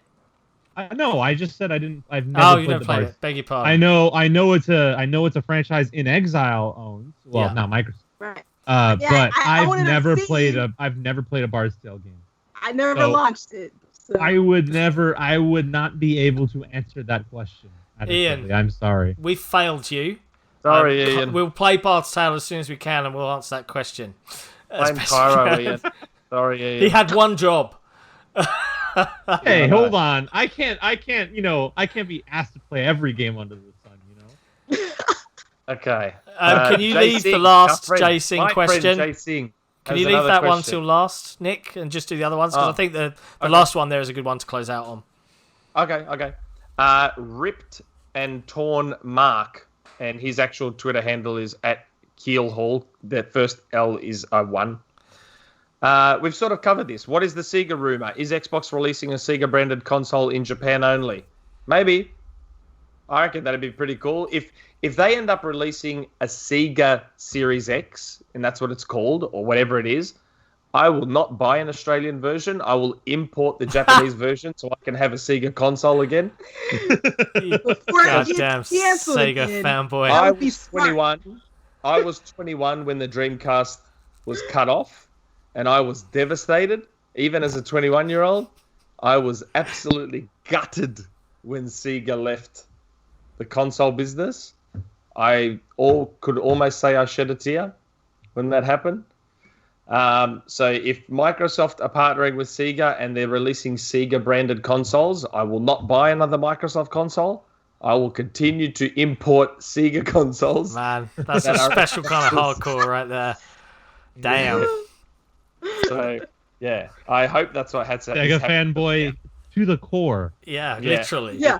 Well, you're traumatized, right? I mean, Sega was so ahead of the game, and everyone was like just crap. They were way ahead. They understood what to do, and they were too far ahead. That was their problem. They were too far ahead. That's what always happens. It's always happens. That's probably why there's always been that link between Sega and Microsoft, because Microsoft sometimes are too far ahead as well. I mean, look at the Xbox One. There's Connect technology in phones now, in cars. We have smart speakers in everyone's home. Digital has overtaken physical. Everyone is releasing smart TVs and TV apps that unify all your streaming apps into one thing, like one guide. Like, Microsoft knew what was coming. They got in too early and messaged it real poorly. Yeah, Don Matrix sitting at home right now going, I was right! I was right, God. Consumers are fickle, man. Consumers are just, Yeah. That is for another podcast. We could do a whole other episode about the original Xbox One. Yeah, we probably shouldn't have been done to death.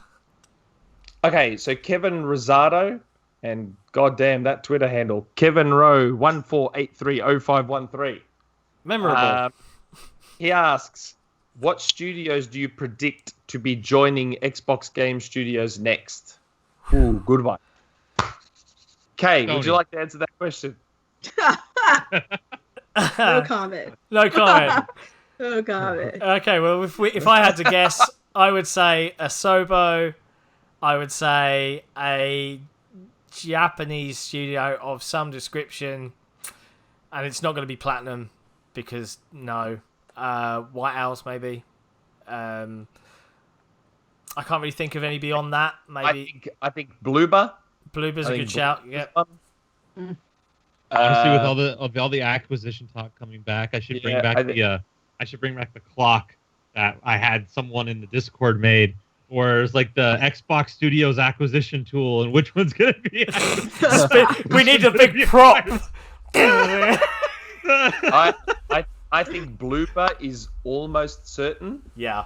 And I don't think they're going to buy a Japanese studio. I think they're going to build one or do some other kind of, like, for example, Mojang has a satellite studio in Japan. Mm-hmm. I don't know what they're doing over there, but they have one over there. So, and they've got that publishing team in Japan. I think they'll do some kind of weird hybrid consulting publishing thing in Japan. I'm not sure they'll bother with an actual dedicated studio over there. Well, but I don't know. That's just my guess. I think Phil said it's important to have a creative lead at that table, is the paraphrase again. Maybe that's Mojang. Yeah, who knows? Because remember, Minecraft is big in China. It's huge in China. Yeah. So, I don't know. We'll see. I don't know. Yeah, last now, one, that question you wanted me to skip. Before you do that, because I think it would be good to close out on that. We had one from in the Reset Era forum from Skedaddle. Stubbs the Zombie in Rebel Without a Pulse has to be one of the weirdest games I've ever played. And fun fact, and Karisma, I think you can back me up on this, it was built on the Halo Blam engine. But in a good way, he says. What was your experience like working on this game, and will we ever get to see it be made backwards compatible? It was awesome because it was right when Alex Seropian, he basically left Bungie and came back to Chicago. He's like a super smart business guy. So when he came back with the Bungie engine, because that's what you do when you're smart. You negotiate your exit. You don't just walk out. So he really was super awesome to work with, just full of ideas. And I think Stubbs was just like an idea he had, and he was just like, I think I'm just gonna make this. I mean, he basically was, no real financial concerns for a guy like him at that time. He was really getting to just make what he wanted, which is why it was so weird and quirky, pretty much self-funded. I think the problem with it is he eventually sold his studio. I think he started up Wilo Studios after that, and he sold that. So, because Disney bought Wilo. My guess is just sort of lost in all of that. I wouldn't even know who has that source code for that anymore. It's just one of those games that, but that often happens, right? When someone makes whatever they kind of want, there's no real anyone else who's more invested in keeping that going, right? So once he checked that box, he kind of moved on. I think he's back out in California now, running another company, doing stuff. So maybe find him on Twitter, skedaddle. But yeah, I harass him. We had a guy who. Yeah. Okay. Yeah. So we had a guy who worked on at houses do all that work for Stubbs, and he did all the audio just to get into it, and so that was pretty cool. Wow. Yeah. It was a great little game. Okay. Fond memories. Okay. Am I going back to that last question? Yeah, just that last one, man. And then I think we can end on this note. It's from my buddy J Sing 10J again. So he's saying, basically, what is the narrative against cross-gen? Isn't it good for consumers? Also, probably Sony is looking to hammer the heck out of this one point. So he's basically saying, why are people against cross-gen, seemingly? The reason I wanted to save this till last is I read that, and I'd just been reading through. There was a poll put up on Reset Era about whose approach is best, right? And we covered it a little bit, and I said, let's go back to it, because I knew that this question was in Community Questions, about the difference between, one publisher or platform saying, you want to play this new cool thing? It can only run on this. You got to spend $4.99. Or, oh, yeah, well, we realise you probably might have only bought your Xbox 6 months ago, so don't worry, for the next couple of years, you'll be able to play all these things. Which is the best approach and why? And I think there are solid arguments for both, right? It's a perspective thing. Yeah. As a tech enthusiast, I love new stuff. And I am willing to pay to play new stuff. But I'm not the only guy out there. And it's an interesting balance to have to walk, right? But yeah, see, my thing is, I love the new hardware, but the whole backwards, as I'm getting older, and as I mentioned before, I'm tired of hoarding consoles. Backwards compatibility is becoming super important to me. And the funny thing is, for me, the most exciting part about the new Xbox is being able to play a lot of my Xbox One games with the benefit of the new SSD, with the benefit of increased resolution, increased frame rates. I mean, the HDR, cool. I'm not massive on HDR, but it's great that it's there.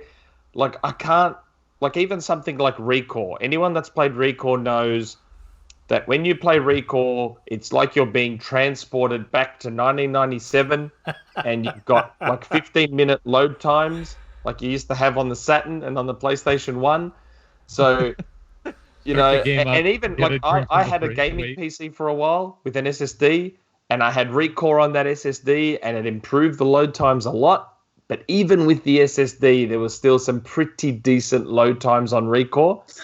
So my hope is that the Series X SSD maybe reduces that even further.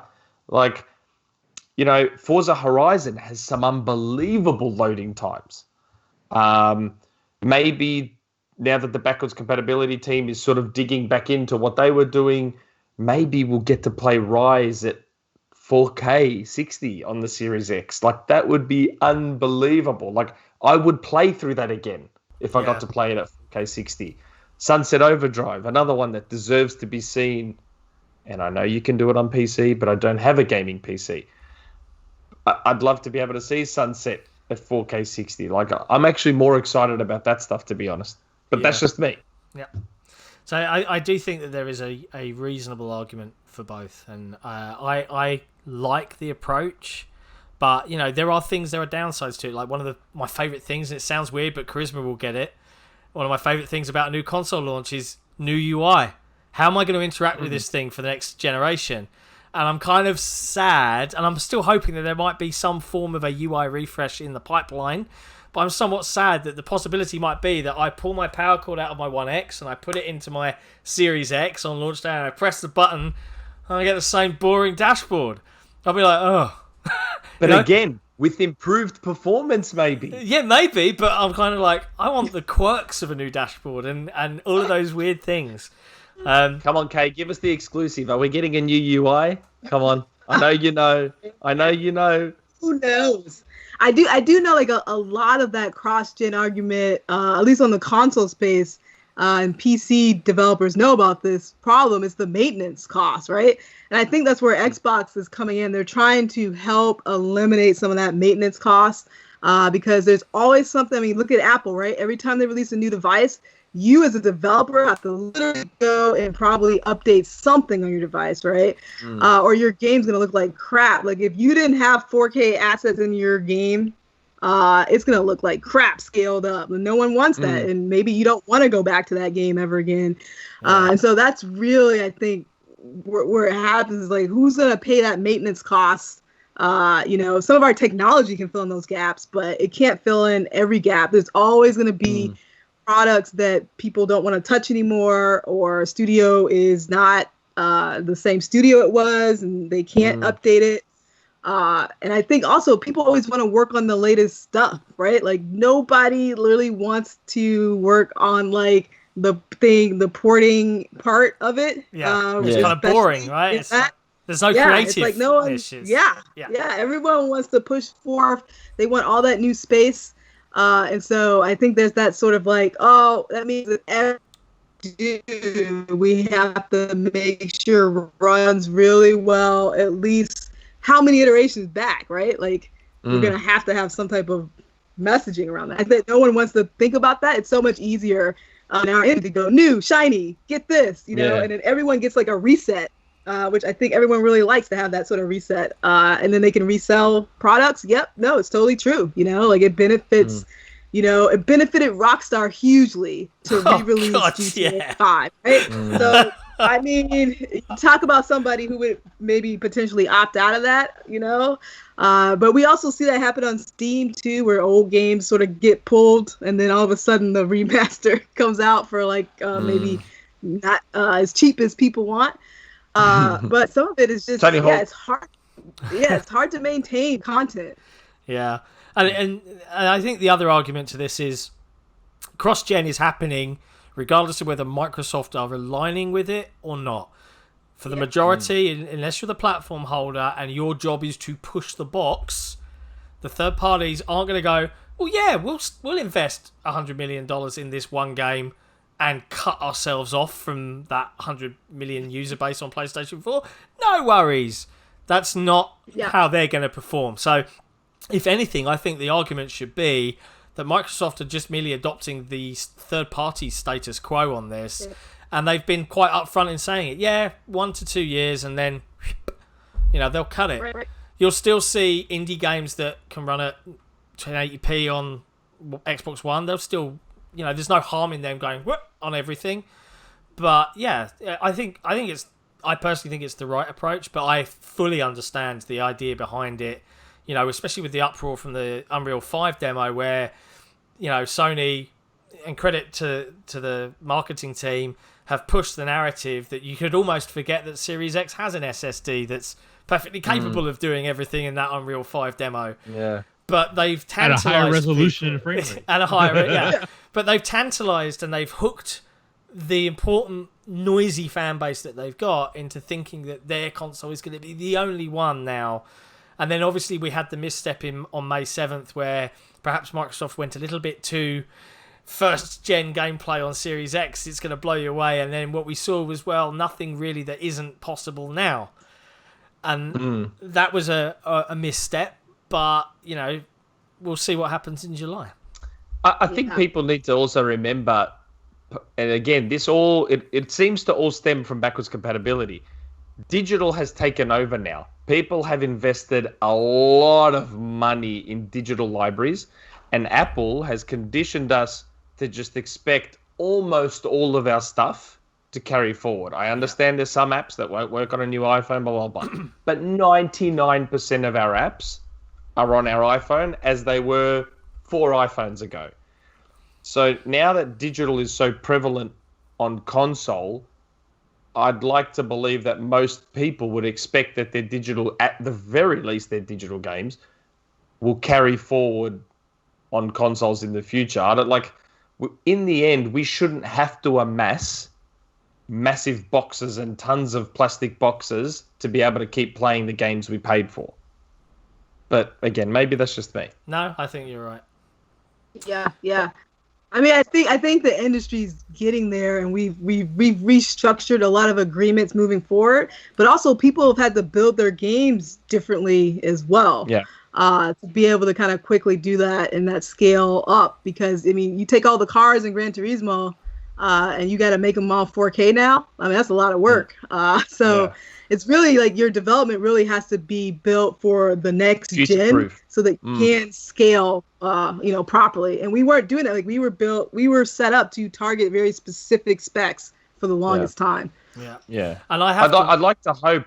I was kind of hoping that dynamic resolution and what is it? The unlocked frame rates. I was kind of hoping that would become the norm, because that is a very future-proof thing. So GTA 4, I think, on 360 had an unlocked frame rate. So when you play GTA 4 on Xbox One X, I think it comes up to like 60 frames. It did a bunch of stuff like that. And to your point, this is where, because obviously these boxes, like Series X and PlayStation 5, the design phase for these probably started straight after 1X launched, for example, right? So 2016, 2017, earlier. Let's think ahead. And the hope is that there's been a connect there where they're telling developers, and we've seen it this gen, right? Dynamic scaling, dynamic frame rates, where you've got an unlocked and a performant, so that when these games go into the new machines, it's just automatic. The hardware just does it. The hardware just goes, I can now push this to 4K as max, because you allow for it in your engine. It's good stuff. It's more the game saying, hold on a second, this CPU can push me way, way higher. How good's this? Or this GPU can push me way, way higher. That was like, initially that was the whole UWP wrapper thing, right? It was supposed to help developers be able to have one set of code that could then scale across all of the devices, right? But not anything as complex as games. Like, games are just so much more complex than apps on so many different levels, that it's definitely a tough thing to do. If you make that mistake and you targeted lower assets, and then you don't have the budget to update those, and the scaling makes it look, people are more likely to pull their content than to have it look bad, right? Yeah. So I think that was a nice question to end on, because it's a good topic, and it's a topic that I expect to continue being discussed right up until the launch, and then they'll suddenly realise that outside of the one or two Sony exclusives to PlayStation 5, and maybe some of the ones that they'll pay indie gamers to make, everything else is going to be cross-gen for at least a year. It's just how it's going to be. Minimum. So I'm not worried about it, because the exclusive stuff will come, and we're going to see some of it in July that is only going to be possible on that Series X hardware. So come on, Perfect Dark. Come on, Perfect Dark. Come on, Perfect Dark. So we've now clocked in. I think this has broken the record. Almost 3.5 hours. I think you've beaten Adam Icegreen for longest talkathon of subject matter. So props, but we'll try and wrap this one up now. So at least from me, massive thank you, Karisma, for joining us. Thanks heaps for your time. It's been fun. It has been, man. It has been. I'm a recluse myself, but I was like, you know what? Let me just get out here. It's good to have you. Tell them how long I've been bugging you to be on the podcast for. It's been 22 years, exactly. 22 years. podcast launched last July, but we preempted her reluctance. But no, it's good stuff, and we'll obviously get this posted online, and you can share it as you will. Hopefully you haven't said anything. If you want, I can forward you a link beforehand, but just don't show Phil. Don't show Phil. Or tell Phil and say, yeah, these guys are cool. You should come on and join them. Yeah, you should go on this show, Phil. They're crazy. They're using some technology. It's not even me. It's deep fake. It's a deep fake AI. Right. From the XboxEra team and from Karisma, we thank you very much for watching. As always, if you've enjoyed what you've seen, if you like the content, give us a like and subscribe on YouTube. Follow us on Spotify or SoundCloud and on Twitter. And we will see you all next time. Thanks for watching. Take care, everyone. Ciao for now.